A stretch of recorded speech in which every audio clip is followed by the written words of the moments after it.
Moi, je m'en sors parce que je suis joueur et que je sais où on est, comme le DA. Enfin, Bah, ce qui est marrant, c'est que je t'ai vu ouais, avec des DA. ouais. Et c'est toi qui faisais la DA, Ouais, quoi. je sais.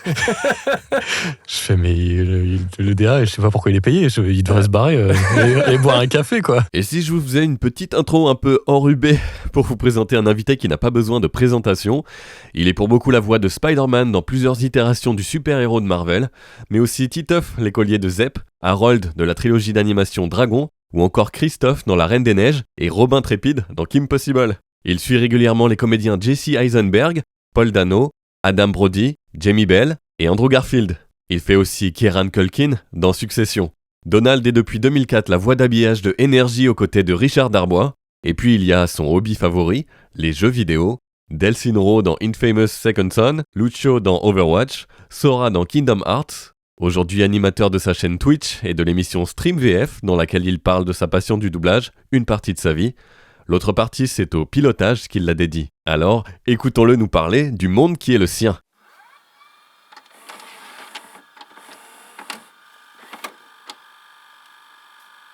Un numéro spécial, un invité spécial qui a un nom spécial. Allez, lâche tout, c'est aujourd'hui, c'est maintenant, tu peux nous le dire. Est-ce que t'en as chié à l'école? Est-ce qu'on te traitait de canard ou que sais-je?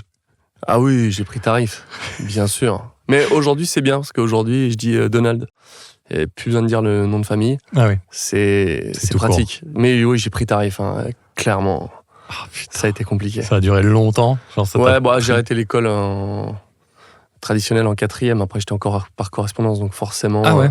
Une raison particulière? Je travaillais trop. Ouais. Pas mal comme raison. Ouais. Ok, justement, t'as commencé le doublage tout jeuneau, 10 ans, c'est ça? Ouais, des petits rôles ambiance, comme tout le monde, les démarrages. Ouais, j'avoue. Mais sans prétention d'en faire un métier. Ouais, c'était pour le fun au début? Non, je sais pas ce que je foutais là, mais j'y étais. Et on m'a dit, tu vas en refaire? J'ai fait, on verra. Mais j'en avais à peu près rien à foutre. Okay. T'es arrivé en mode Titeuf, quoi. Ouais, c'était pas loin. Ouais. Donc, ce qui fait qu'on s'est connus il y a une quinzaine d'années et t'avais déjà une quinzaine d'années d'expérience. C'est sur quoi déjà? Le premier truc? Ouais, le premier truc, ça devait être Dragon Age Origins, peut-être? Ah non, avant. Je suis sûr qu'on en a fait avant. Gears of War, t'étais pas dessus? Gears, non, je suis pas venu. Mais on n'a pas fait des trucs à l'époque d'Azrek. Azrek, c'est après. Moi, je te parle... Dragon Age, c'est 2008, ouais. Enfin, ici? Le jeu est sorti en 2009. Ici, non. Chez Marc Rose? Non. Chez Trium. Ah ouais, peut-être. Je sais pas. Non, je te parlais, tu sais, du jeu... Je l'avais fait avec Alex, le jeu qui était avec les PS Move de magie, là, qui était vachement marrant. Je me rappelle plus comment ça s'appelle. Ah ouais, non, ça devait être après, je pense. Ah ouais, je sais plus. Bon, bref. En tout cas, oui, ça faisait un moment, effectivement. Ouais, pas mal. Parce qu'il y a peu de gens qui arrivent à ton âge et qui ont déjà 15 ans d'expérience. Comment tu t'es retrouvé donc dans ce monde qui est devenu le tien? Petit à petit, par les rendez-vous, par le bouche à oreille. Comme là, tu vois, je cherche pas du tout à ce que mon fils fasse du doublage, mais il m'a tellement tanné pour en faire qu'il en a fait 2 fois avec les très proches, avec Alexis Thomasian, avec Dorothée Pousséo. Et je vois que le nom commence déjà à circuler. Il commence déjà à y avoir des appels de gens à qui je n'ai jamais parlé de Lenny. Ouais. Mais donc c'est marrant. C'est ça, en fait. C'est quand tu fais ce métier-là et que tu le fais... t'essaies de vraiment le faire avec authenticité sur le plateau, ça peut aller vite, le bouche à oreille. On en a vu des mecs qui sont arrivés et que d'un seul coup on les connaissait pas, d'un seul coup c'est devenu des tueurs, genre Boris Rélinger, il est arrivé maintenant ça fait il y a longtemps, mais quand il est arrivé au début, en 2 secondes il est monté direct sur les rôles principaux. Jérémy Covillo pareil, et puis le meilleur exemple aujourd'hui, c'est Greg Lorigab. C'est arrivé de TikTok et aujourd'hui, il fait tous les rôles principaux. En fait, ce métier, ça peut aller très vite. Comme ça peut stagner pendant des années et ne jamais marcher. Mais ça peut aussi aller très vite. Il n'y a pas de voie toute tracée, quoi. Ouais, il y a une part de chance et d'être là au bon moment, au bon endroit. Comment, au tout début, en fait, t'es rentré dedans? C'était un casting, t'as fait un... Non, en fait, moi, ma mère cherchait des enfants pour chanter. Ouais. Et je cherchais pas spécialement à chanter, mais en voyant qu'elle en faisait plein des séances, des comptines, des trucs comme ça, j'ai... Ta mère DA chant ou DA tout court? Pardon? Ta mère DA chant, DA tout court? En fait, non, elle était pas DA.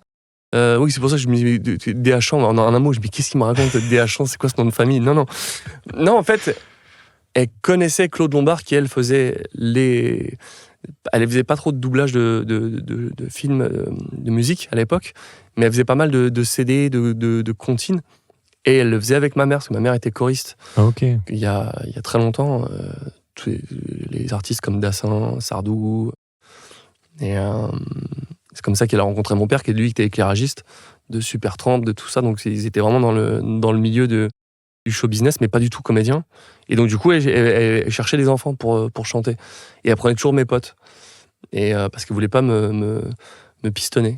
Et à un moment donné, j'en ai eu marre de voir tous mes potes y aller et pas moi. Ouais. Et j'y suis allé, et apparemment je chantais juste. Et Claude Lombard m'a repéré. Et il m'a proposé un contrat avec Hanna-Barbera, qui à l'époque pesait lourd. Sauf que 6 mois après, ils se sont cassés la gueule, ils sont partis en Angleterre. Donc mon contrat s'est arrêté. Et à la base, il m'avait même changé de pseudo. Il voulait pas que je m'appelle Donald, forcément, c'était la concurrence. Et il m'avait appelé Tommy. Et du coup, je me suis retrouvé à m'appeler Tommy. Donc, Tommy tout court. Ouais. Donc du coup, il y a des génériques de dessins animés début 90, genre Christophe Colomb. Il y a marqué générique chanté par Tommy. C'est moi. C'est drôle. Chambé. Tes premières expériences, c'était quoi? C'était quoi qu'est-ce? C'était assez rapidement après avoir commencé la chanson, tous ces petits disques. Ils cherchaient à l'époque de la 5 des enfants pour faire des vraies voix d'enfants et pas des femmes qui faisaient des voix d'enfants comme Jackie Berger, Brigitte Lecordier, toutes ces femmes qui ont bercé notre enfance sur les dessins animés de la 5 justement, du Club Dorothée. Et c'est à cette époque-là où il y avait une vraie demande d'avoir de vrais enfants, et je suis arrivé au bon endroit parce que Claude Lombard avait un pote qui cherchait des enfants pour faire des petits rôles ambiance. C'est par là qu'on démarre dans le doublage, par les petits rôles ambiance. Ouais. Et j'ai démarré comme ça. Donc, il y en a qui démarrent par des trucs de ouf. Avec toutes les émissions que j'ai faites, je vois qu'il y en a qui ont fait des trucs de malade, genre Thierry Desroses qui commence par Pulp Fiction. Donc, Voilà, il y en a qui rigolent zéro, quand même. Moi, c'était vraiment un téléfilm de la télé de l'après-midi où je faisais une ambiance. Passe ta gomme. C'est madame, il m'a tiré les cheveux. Voilà. C'était les ambiances. Ouais, Thierry est venu nous le raconter. J'avoue que ça met la pression. Voilà. Qu'est-ce qui t'a marqué sur tes débuts? Qu'est-ce qui a fait que tu as voulu continuer? Rien. Il n'y avait pas de hype à l'époque, tout le monde s'en foutait du doublage. Il y avait vraiment zéro volonté de ma part d'en faire.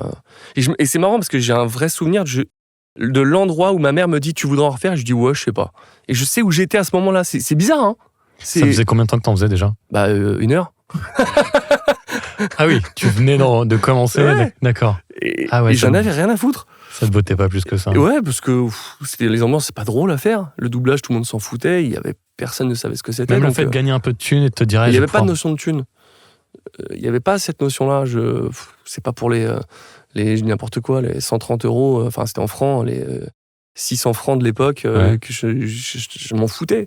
En plus, c'était bloqué. C'était à la Caisse des dépôts et consignations. Donc, autant te dire que ça ne m'apportait à rien. Tu touches pas genre 10%? Si, mais c'était que dalle, quoi. Enfin, ouais, voilà, tu mets 600 €, tu en as 60.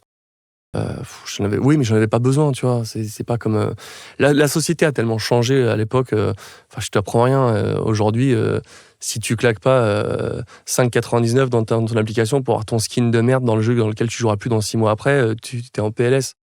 Enfin, à l'époque, on avait de nouvelles jorettes et moi j'avais des micro-machines. Voilà, je m'en foutais. J'avais pas besoin.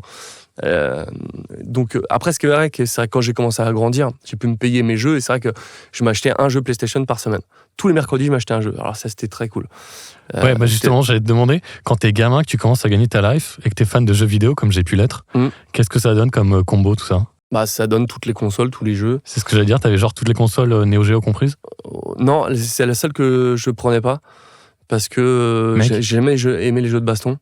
Ah ouais. Donc les jeux de baston, ça a été toujours un mystère. J'ai jamais compris les SNK, tous ces trucs-là. Et en gros, la Neo Geo, c'était que des cartouches à 2000 balles avec Metal Slug. Bon, c'était pas mon truc non plus. Et des jeux de baston, je préférais vraiment la Super Nintendo. Je crois que t'es le seul mec qui n'a pas acheté la Neo Geo juste parce qu'il voulait pas. Pas parce qu'il pouvait pas, mais qu'il voulait pas, en fait. Ouais, c'est vrai. Dingo. Mais on la voulait tous. Mais à cette époque-là, au début, je pouvais pas non plus, parce que c'était vraiment trop cher. Ouais. Mais même après, quand j'ai pu, c'était pas ma cam, quoi. J'ai très vite kiffé les jeux d'aventure et les jeux de voiture. Quelle console t'as eu? Bah, en fait, je les ai toutes depuis la Game Boy que j'ai eu Day One. Je les ai toutes eues. Game Boy, c'est 89. 9. Ouais, je l'ai eu à mes 7 ans. T'as eu la NES avec ou pas? Non, celle-là, je l'ai pas eu parce que je l'avais chez les copains. On n'avait pas l'argent pour l'acheter à la maison, Pareil. la NES, et donc du coup, je l'ai pas eu. Mais j'ai demandé à un Noël la Super Nintendo, on m'a eu la Mega Drive. Ouais. Je me suis bouffé les joues ce jour-là. Mais finalement, ils m'ont tellement offert de jeux que j'ai kiffé. Parce que Quand même. Ouais, mais quand tu cherches à avoir à l'époque, franchement, remettons ça un peu. Ceux qui sont de cette génération-là, c'était regarder Console Plus pour voir les articles sur les jeux et regarder les vignettes des importateurs et puis de voir un Joe & Mac à 559 €. T'as une vignette, t'as une image. Aujourd'hui, t'as tous les trailers du monde quand tu cherches à chercher un truc. Ouais. À l'époque, on avait une image. Et d'ailleurs, à cet endroit-là, je leur avais acheté la Nomade, qui aujourd'hui vaut une fortune. T'as la Nomade? Ouais. Et tu les as toutes gardées? Ouais. J'en mets. Sauf la Super Nintendo, j'ai été très con. Ah ouais. Un pote de mon père qui avait un môme qui avait pas de thune et à son Noël, je lui ai offert en boîte, état mint, une Super NES avec tous les jeux. T'as eu une faiblesse humaine? Ah mais j'y pense encore tout le temps. Bah ouais. Ça et un pote à mes époques de roue de ouf, où j'ai un pote qui s'était pété la cheville et je lui avais amené, tu sais à l'époque ils vendaient des boîtes en plastique. Ouais. Où tu peux mettre les CD, curseur, tu mettais la Formule 1 97 et puis tu mettais dessus, hop, et ça le sortait. Et je lui avais passé ce truc-là et je l'ai pas revu pendant 6 mois, puis 2 ans. Et puis quand je lui dis, t'as mes jeux, il me fait, oh, j'ai déménagé, je sais plus où c'est. Et c'était l'époque où je t'ai dit que j'achetais un jeu par semaine. Donc j'ai 80 boîtes vides de PlayStation à la maison. J'ai essayé de me remettre au rétro, mais ça m'a vite fait chier de racheter des Zelda complets à 120 €. Ah oui, le prix, tu veux dire. Ouais. Alors je l'achèterais quand j'aurais vraiment trop de thunes pour plus savoir quoi en foutre. Ouais. Mais en ce moment, ça me fait un peu chier le rétro. Et le loose ne m'intéresse pas non plus. Bah oui, non. Et de la même manière que des ROM ne m'intéressent pas. J'aime bien avoir l'objet, mais j'aime pas me faire pigeonner non plus, quoi. Ouais, pareil. Alors j'aime pas. Alors le loose, c'est la cartouche seule. Hein. On explique, viteuf. On s'en fout de ceux qui comprennent pas. Je mettrai de toute façon des petites notes en dessous. Mais oui, moi c'est pareil, c'est en complet. Et tu payes bien ton tarif. Mais le truc, c'est qu'il y a eu vraiment une inflation avec le Covid. Ouais. Fallait s'y prendre un tout petit peu avant, ce qui a été mon cas. Moi, j'ai pas tout eu. Moi, j'ai 250 jeux Mega Drive et que j'ai été glané parce que, comme un con, pareil, je l'avais revendu. Enfin, comme un con. Je l'ai revendu parce que pour acheter la PlayStation à l'époque, c'était un peu obligé. Hein, ça coûtait 2000 francs. 2190. Je me rappelle, la Redoute, la petite image. Alors il y avait au line-up, il y avait donc Ridge Racer que j'ai eu. Ouais. Il y avait le truc du lapin. Le truc du lapin? Ouais. C'était un truc de plateforme. Je me rappelle plus comment ça s'appelait ce jeu. Je sais pas ça. Et il n'y avait pas Wipeout? Non, c'était après. Okay. Wipeout est arrivé 2-3 mois après. Okay. Il y avait Pandemonium. Jeu de plateforme, et il y avait ce jeu de lapin. Attends, je vais le retrouver pendant que. C'est ça qui est bien, on n'est pas en direct, mais on va faire comme si. Attends, jeu lapin, line-up, PlayStation, tu vois, on va le trouver facile. Il n'y avait pas Twisted Metal et. C'est arrivé après Twisted Metal, mais c'était la vie Twisted Metal, c'était exceptionnel. Destruction Derby aussi? Destruction Derby, t'es arrivé après. Ah, je crois que c'était au line-up, ok. Non, c'était après, mais c'est vraiment le. Ah oui, jeu lapin, il me met lapin crétin. Même Google était un. Tu vois? Et vraiment, il. Non, sombre produit. Attends, je vais mettre PlayStation line-up, on va voir. Mais et du coup, j'avais. Attends, 17 jeux. Attends, on va la retrouver. Vas-y, continue, puis. Ouais. Vu que tu as eu toutes les consoles, ta console préférée? J'ai quand même un gros kiff pour le ah ça y est, je l'ai. Et pour la Nintendo 64. Ah ouais? Ok. Que j'avais pu acheter du coup grâce au doublage. Ton taf, ouais. Parce c'était sorti 6 mois avant en version européenne, et donc je l'avais acheté à ce moment-là, genre 3500 francs. Et je me rappelle même, j'avais pu acheter Wave Race à la Fnac d'Eterne, alors que la console n'était pas encore sortie, parce qu'il était en version européenne. C'était un délire. Wow. Et je l'avais acheté du coup Day One chez Games, c'était Games, bien sûr. Cette marque-là.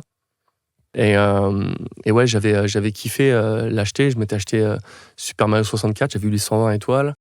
Et j'avais eu le Pilot Wings parce que c'était le jeu que j'avais eu avec la Super NES aussi. Enfin, j'avais jeté tous les jeux de toute façon. Tous. GoldenEye. Ah, GoldenEye, incroyable. Bah, C'est exceptionnel. évidemment, alors, ton jeu De quoi? Ton jeu, comment il s'appelle? Au lancement de la PS1, mais ils disent n'importe quoi. Ah ouais, donc tu l'as toujours pas. Non, mais ils disent Non, mais n'importe quoi. tu- Et le mec, il disait Air Combat, mais il y avait pas. Il y avait Toshinden, mais je l'avais pas acheté. Tu vois, ESPN Extreme Games, je l'avais acheté. Mais c'était. Oui, Toshinden, moi je l'ai acheté pour ça en fait. Enfin, Ouais. je l'ai eu pour ça. Tu sais, il y avait l'émission de télé où les mecs ils jouaient à Toshinden le dimanche matin. Comment ça s'appelait? Télévisateur 2, un truc comme ça. Ah ouais, moi j'aurais kiffé le plumet sur Virtua Racer. Ah oui. Et d'ailleurs, c'est drôle, c'est que je l'ai reçu dans marrant. une émission où on fait une interview en train de jouer. Ouais. Et j'ai bien vu qu'il avait le seum quand je l'avais démonté sur un jeu, je sais plus, on devait être sur GT. Et il avait pas vu le jour, il voyait que mes feux arrière. Et j'ai bien senti que le seumomètre était monté, tu vois. Parce que comme moi, il aime pas perdre. Ouais. Et donc Cyril Drevet, bien sûr. c'était. Excellent. Je pensais, je me disais, il m'aurait défoncé à l'époque sur sa borne d'arcade, mais aujourd'hui, je suis là. Alors ce jeu, Je sais pas, je vais le retrouver. Attends, Bon. je PlayStation l'année, je comprends pas parce que il me sort des trucs et franchement, c'était pas dedans. C'est bizarre. ton top 3 jeux vidéo années 90. Zelda, Ton jeu de lapin. non, je l'ai pas acheté, mais c'était partie du line-up. Ok. Euh, Zelda lequel? sur Super NES, Ok, bien sûr. évidemment.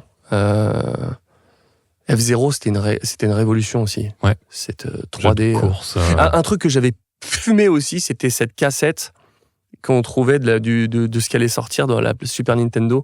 Bien sûr. Cette cassette-là, non mais avec des magazines, ils t'achetaient. Enfin en plus, Ouais. en bonus, t'avais des cassettes Oui, VHS. la cassette de lancement de PlayStation, de la Super NES, et ce mec-là, quand je l'ai entendu une fois, je fais, tu te rends pas compte, mais ta voix, pour moi, c'est goldé juste parce que t'as fait une cassette pour le lancement de la C'était Super quoi? C'était un Nintendo. journaliste? Je sais pas, non, c'était un comédien, Ok. mais tu sentais que il avait fait son truc sans, voilà, comme ça. Ouais. Mais moi, je l'avais regardé en boucle, parce qu'il n'y avait pas Bah ouais. Internet, ça, Je connaissais pas la portée de. c'était YouTube, quoi, de Bien sûr. cette époque, cette Mais cassette. carrément. Il y avait des CD aussi après. Il y avait les CD avec les consoles plus et Ouais, bah, c'est les démos. évidemment, c'est les démos, mais c'était vraiment, mais c'était la base, quoi. Et donc, du coup, pour revenir à ta question, là, dans les années 90, Donc t'as Zelda. ouais, j'avais bien aimé un jeu, j'avais que ce jeu-là d'ailleurs, sur Mac, un Mac LC, j'avais été Lemmings. Ok. Qu'est-ce que je l'ai fumé, ce jeu aussi. Ok. Le premier. Ouais, le premier Lemmings qui était sur 15 disquettes. Mais Terrible. incroyable. Ouais. Incroyable ce jeu. Ok. Zelda Lemmings. Ouais, Zelda, Lemmings, et puis après, c'est difficile d'en choisir qu'un. Alors, un Mais, jeu de course, allez. tu vois, Gran Turismo, que j'ai fait pucer ma PlayStation 1, Oui. juste pour la faire tourner en Jap, pour avoir Gran Turismo, où je comprenais rien, c'est tout en Alors à idéogramme, l'époque, t'as pas eu peur hein, quand tu l'as fait pucer? Moi, je l'ai passé à un pote et tu serres un peu les fesses. Tu dis s'il la plante, et bah Ouais, je me rappelle. elle est grillée, ouais. Bah, je l'avais fait faire par un magasin de jeux vidéo qui était à Versailles, Ok. Ah oui. et C'est du vrai coup, que- il savait faire. C'est vrai qu'il s'était mis à faire ça, même si c'était totalement illégal. Tout à fait. T'avais les pubs dans les magazines. Ouais, on fait pucer, pas de problème. Ah ouais, mais c'est difficile de choisir 3 jeux, mais c'est bien éclectique, j'aime bien. Donc c'était Zelda, Lemmings Lemmings et Gran Turismo. Gran Turismo, ouais. Ok. Mais je pourrais en sortir tellement d'autres. Ton top 3 jeux vidéo tout court de tous les temps. La licence Assassin's Creed, Ok, t'es comme ça. Ok, allez, Ouais. vas-y, je prends la licence. direct. À tel point que je voulais avoir en deuxième prénom Ezio à mon fils.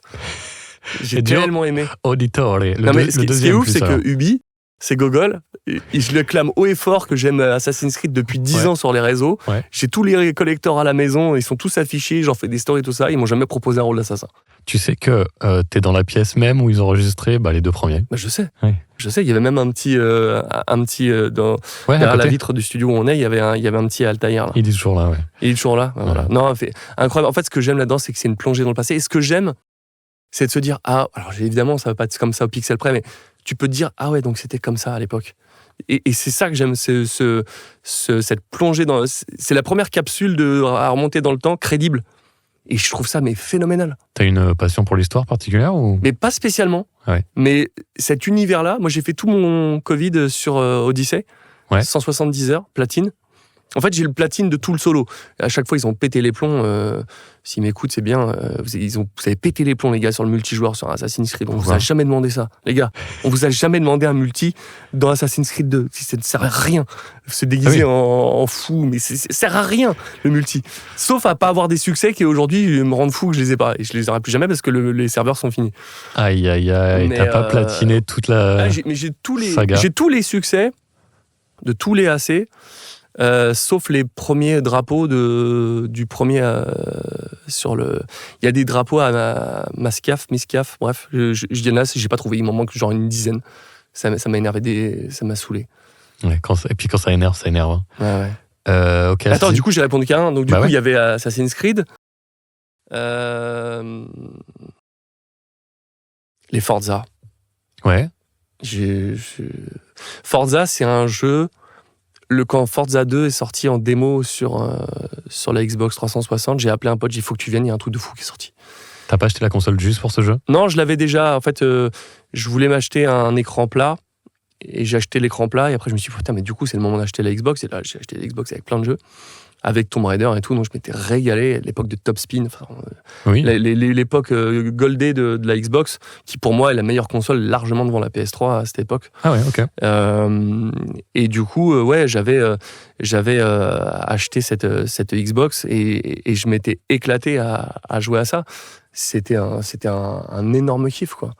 Mais attends, du coup, je voulais en venir où en parlant de la Xbox ? J'avais acheté quoi ? Je jouais à quoi ? Attends. Tu m'as dit Top Spin, tu m'as dit... Non, mais avant. Je me suis perdu dans mes pensées. Ouais. Putain, c'est ça, ma mémoire en poisson rouge. Putain, c'est con. Un jeu très très bien. Mais c'est pas grave. Mais ouais, sur la Xbox, oui, pour les Forza. J'ai dit, viens, il y a un truc de ouf qui est sorti. Et c'était la démo de Forza 2 qui était sortie. Je me rappelle, c'était avec une Ferrari, c'était une 355, je crois. Je te crois sur parole. Au Mugello. Et tu pouvais faire autant de tours que tu voulais sur cette voiture-là. Et c'est la première fois que je sentais au millimètre le grip de ma voiture sur un pad. Et pour moi, même Gran Turismo n'y est pas arrivé encore. T'avais juste le pad ou t'avais vraiment... Au pad. Et Forza, la maniabilité au pad, c'est démentiel. T'as jamais eu le volant, le machin ? Si, bien sûr. Et pour moi, GT est bien meilleur au volant que Forza. Forza, c'est une purge au volant. Ah ouais. Alors que GT est super cool au volant. Mais GT ne me procure aucun plaisir à manette. Au volant, génial. Et Forza, c'est le contraire. Mais donc, du coup, j'ai adoré parce que là où ils se sont perdus sur les Forza Motorsport, ils ont ouvert une boîte de Pandore sur Horizon et qui est incroyable. Pareil, les Horizons, je les ai tous platinés. Et encore là, tu vois, ça fait un moment que je joue plus et je me suis remis à jouer à la console depuis 3 jours et je suis sur Horizon. J'étais encore jusqu'à 2h du mat. Sur la 360 ? Non, sur la Series X. Okay. À avoir sur Forza Horizon 5 la dernière étoile sur la zone de radar.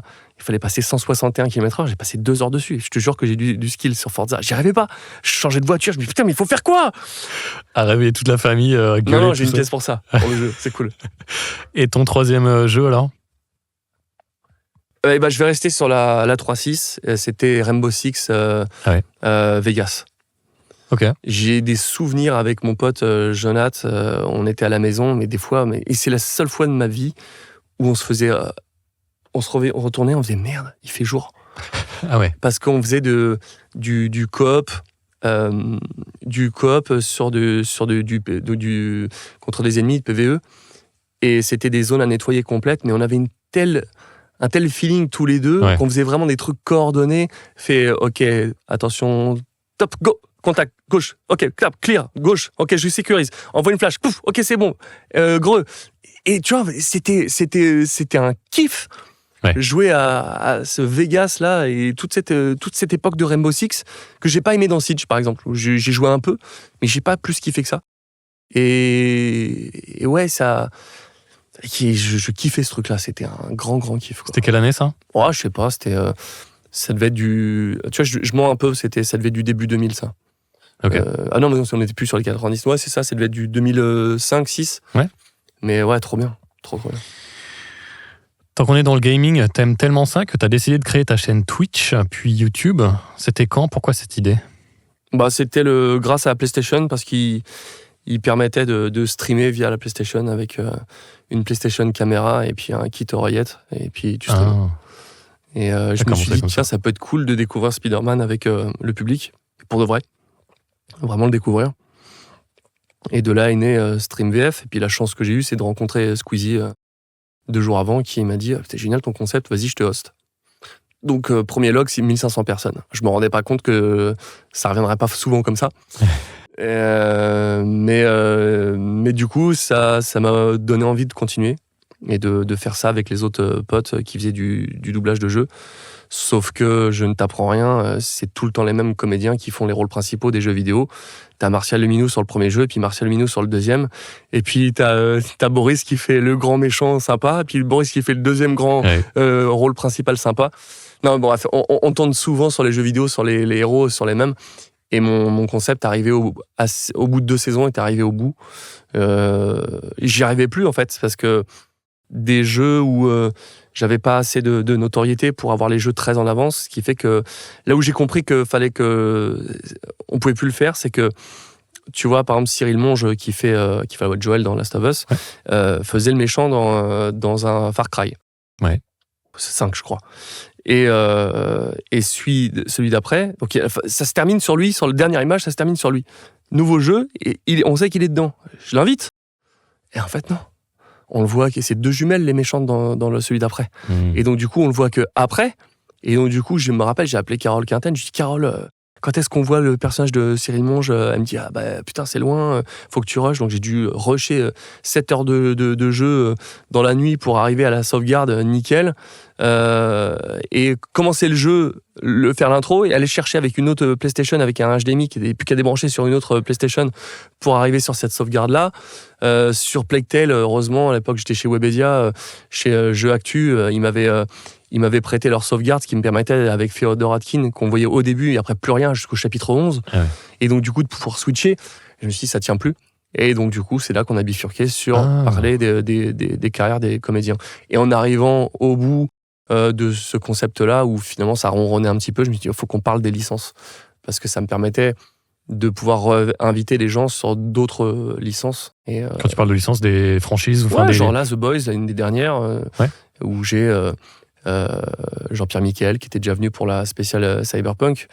Mais à l'époque, c'était plutôt Jean-Pierre Michael, et on jouait à Cyberpunk. C'était d'ailleurs ma dernière. Oui. Sur le jeu.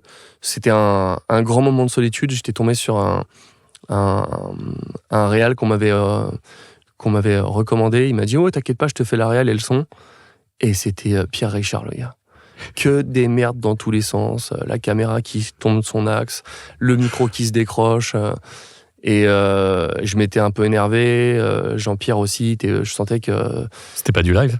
Si. Ah ouais. On était en live, et du coup fallait assumer. Et puis c'était à la période du gros bashing de Cyberpunk, il y avait personne devant le live, et j'ai fait ok, première et dernière, on arrête les jeux vidéo, on change de formule.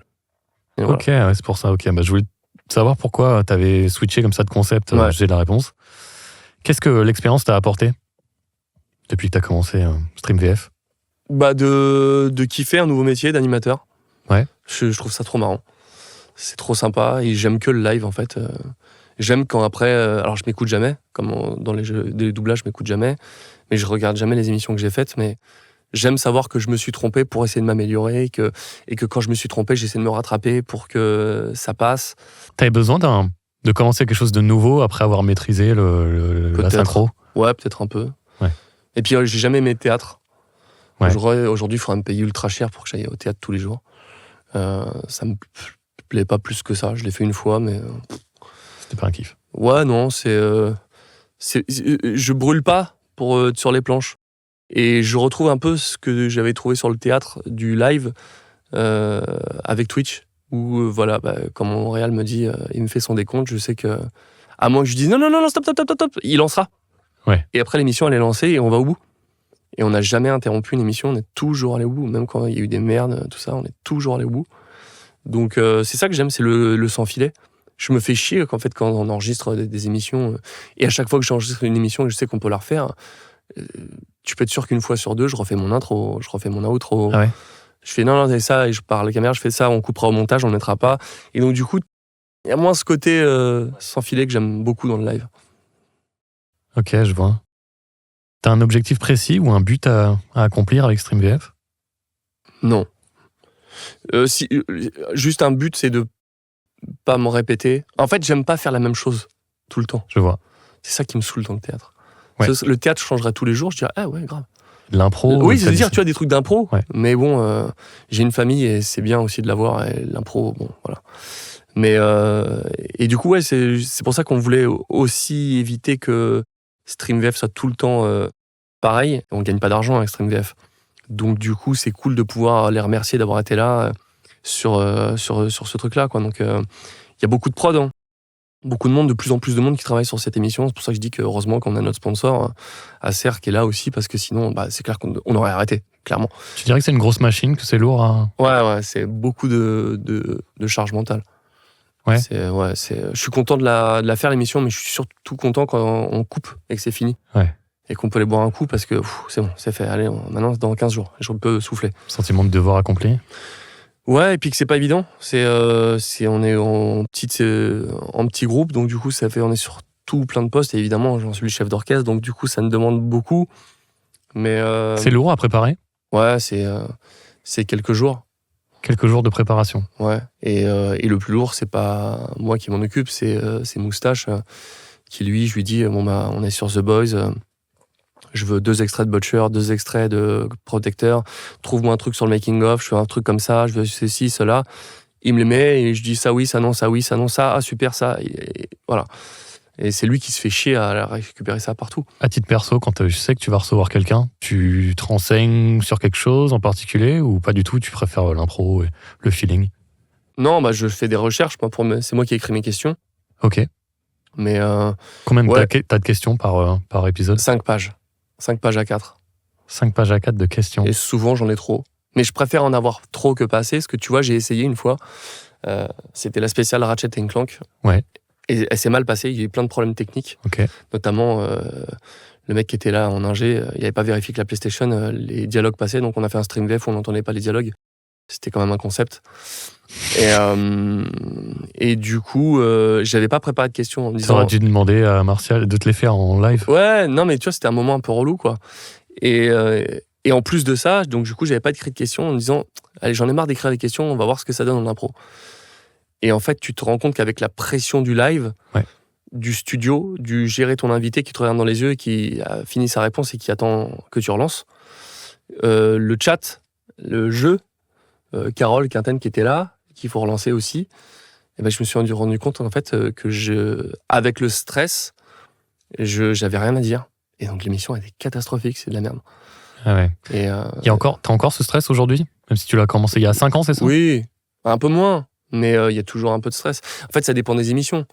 T'as des situations ou des invités qui te mettent plus en stress que d'autres? Non, c'est c'est ce qui s'y passe.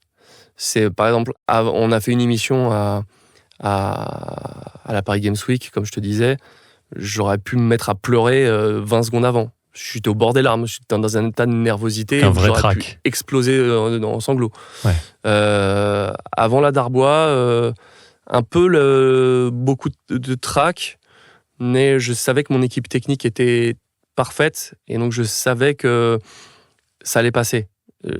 Après, j'avais juste peur qu'il n'y ait pas de monde, mais bon, finalement, c'était blindé, c'était un truc de fou. Record absolu, je pense qu'on fera jamais plus. Mais on était monté à 8000, je crois. Ouais, c'est vénère. Donc voilà, mais c'est Twitch, hein. Ils ont vu mon tweet passer, ils m'ont dit ça nous fait plaisir, on te met en host, on te met en page d'accueil. J'ai rien demandé, c'était magnifique. Et donc j'avais beaucoup de pression sur cette spéciale d'Arbois aussi, mais peut-être un peu moins qu'à la Paris Games Week. Et là celle où j'ai eu très très peur aussi, c'était celle qu'on a faite à Disneyland.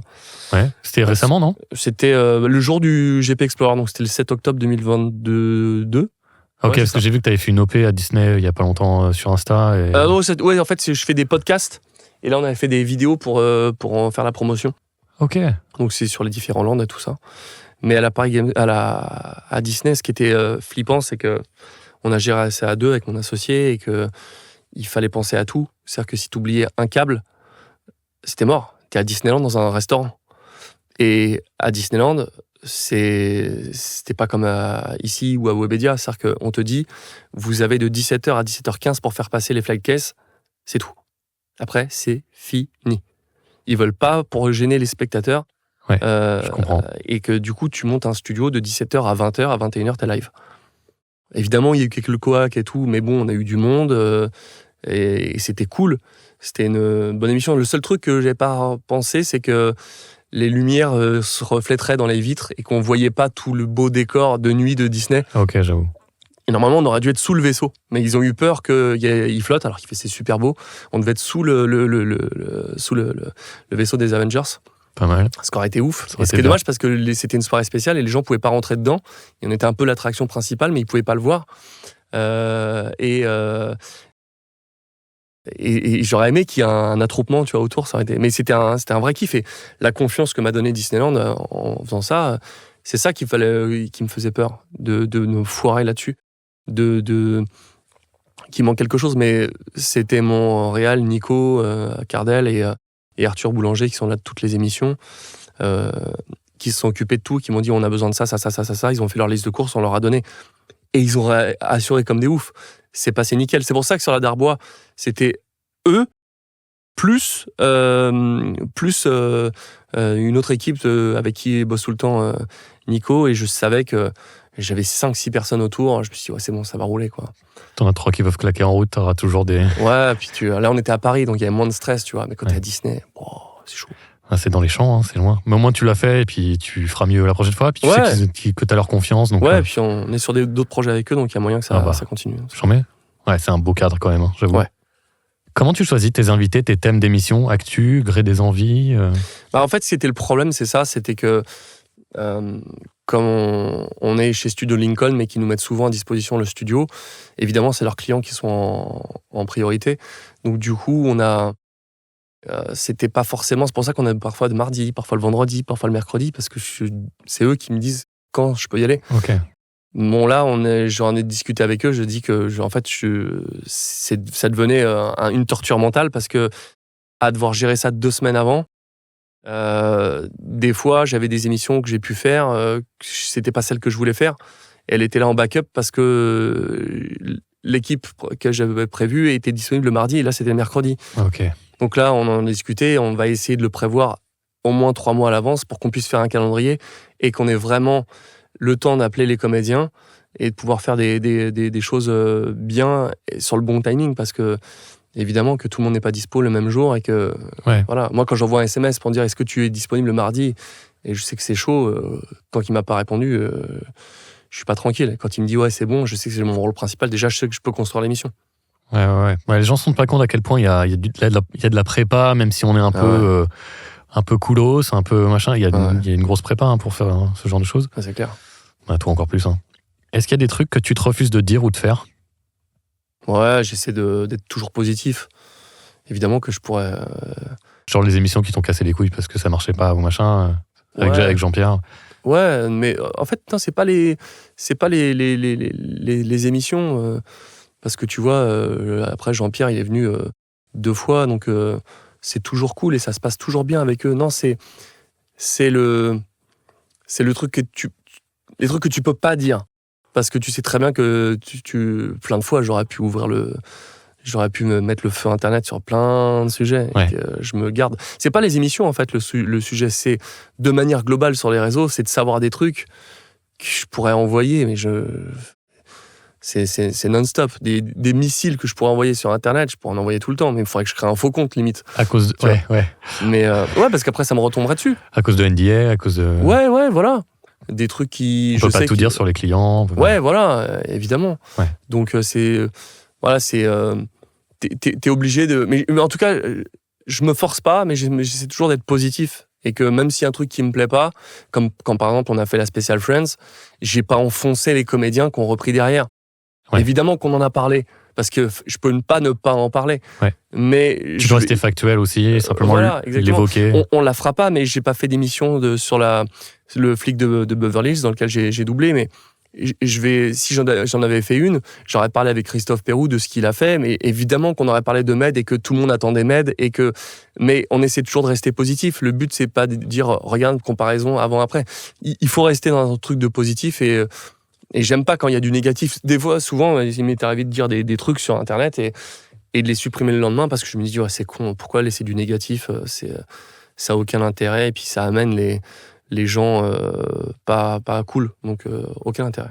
Et puis c'est un engrenage en fait. Ouais. Ça ne mène nulle part. Et si on en restait positif, c'est d'autant mieux.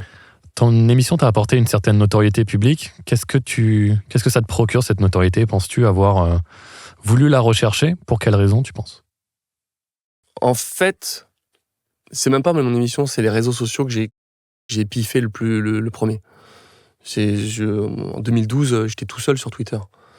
J'ai commencé Insta en 2014. Bon, je l'ai pas trop développé Insta au début, mais sur Twitter, ouais, j'ai beaucoup communiqué au début. Je sais pas, j'avais. Qu'est-ce que tu racontais? C'est ça le problème, c'est que je racontais un peu tout, n'importe quoi, et mon métier, mais on pouvait pas dire grand-chose. Ouais. Mais j'avais envie de communiquer, de parler de mon métier, parce qu'on pouvait pas le faire, parce qu'on n'était pas invité sur les plateaux, et puis les réseaux sociaux étaient pas montés. Et après, je crois que je me suis piqué c'est pas les questions des likes, tout ça, je m'en fous. C'est le côté, ça m'apportait des trucs sympas. Ça m'apportait du positif derrière. Des réponses de gens positives? Ouais, déjà d'avoir ce retour un peu comme en convention, déjà tu peux savoir ce qui a fonctionné ou pas. Et puis ouais, ça permettait de prendre le pouls du public, d'avoir un retour en direct, de pouvoir faire des annonces moi-même, tu vois, quand sur Spider-Man est sorti ou des trucs comme ça. Et puis à l'époque aussi où j'animais les émissions de Webedia sur CTCR, l'émission PlayStation, ça me permettait aussi d'avoir tous les jeux que je voulais. Pas mal. Ça, c'était bien. Ouais. Donc ça, c'est cool. Mais et après, ouais, c'est vrai que ça amène. En fait, ce qui est bien en ce moment, ça, je voudrais pas avoir un 0 de plus sur mes followers. Tu vois, là, j'ai 140 sur Insta. Si j'avais 1,4 million, je pense que je le vivrais pas bien parce que j'ai déjà des moments où je cherche le regard en disant, j'espère qu'on va pas me reconnaître là parce que c'est un moment où je veux pas. Ah ouais. Ouais. Et ça arrive. Mais là, à cette époque, aujourd'hui, tu vois, ça m'apporte que du positif. Les fois où on me reconnaît, c'est toujours bienveillant, c'est jamais relou, c'est toujours sympa et tout, et c'est cool. Mais c'est pas intrusif. Mais le peu que je peux voir, parce que maintenant, dans la rue, en un quart de seconde, je sais si la personne m'a reconnu ou pas. Ouais. Je croise le regard, je vois le regard qui s'allume, ouais. Et je le sais. Et quand ça arrive des moments où c'est un peu galère, c'est des moments où tu dis, ouais, si c'est comme ça tout le temps, c'est chaud, tu vois. Une fois, il m'est arrivé un truc, j'étais avec ma caisse, et on partait le lendemain au ski, et c'était une grosse semaine, et j'avais le coffre de toit, et je l'avais oublié. Et j'arrive, je vais chercher ma fille à la patinoire, et j'avais oublié que le coffre de toit, et le coffre de toit s'éclate contre la barrière. Donc déjà, moment d'adrénaline, moment pas bien, et je suis en train de remettre les trucs, et le mec, il me demande à faire un snap. Ah ouais. Et c'est des moments comme ça, tu te dis, putain, mais si c'est comme ça tout le temps, mais c'est pas ouf, quoi. Mais c'est pour ça que je suis très content, là, en ce moment. C'est très bien, ça apporte que du positif, des opportunités, des trucs cool qui m'arrivent, des propositions. Des collabs pro, ouais. Mais j'en voudrais pas beaucoup plus. Je n'envie pas les notoriétés des mecs comme Squeezie, tu vois. C'est too much. Et quand j'ai regardé son truc, son reportage, je voyais comment c'est difficile d'être reconnu tout le temps. J'imagine. C'est pas évident. Il me l'avait dit d'ailleurs, quand j'avais déjeuné avant le stream VF avec lui, il m'a dit, ça m'avait frappé, tu vois, il m'a dit plusieurs reprises dans le déjeuner. Moi, je sais pas si les gens sont là par intérêt ou si... Carrément, je comprends. Et à plusieurs reprises, c'est revenu et je me suis dit, ça doit vraiment lui peser et ça doit vraiment pas être facile, cette notoriété. Donc, je suis bien à ma place. C'est très bien. J'en veux pas beaucoup plus. Je suis très, très bien comme ça. Bon, bah, c'est parfait. Le soir où j'enregistrais l'épisode avec Philippe Pétieux, t'étais juste à côté avec Christophe Lemoine, Alexis Thomasian et Dorothée Pousseau pour redoubler la classe américaine. Tu sais que Covio peut te faire le film entier sur commande. C'est vrai ? Ouais. Je savais pas. Ah ouais, carrément. C'était comment ?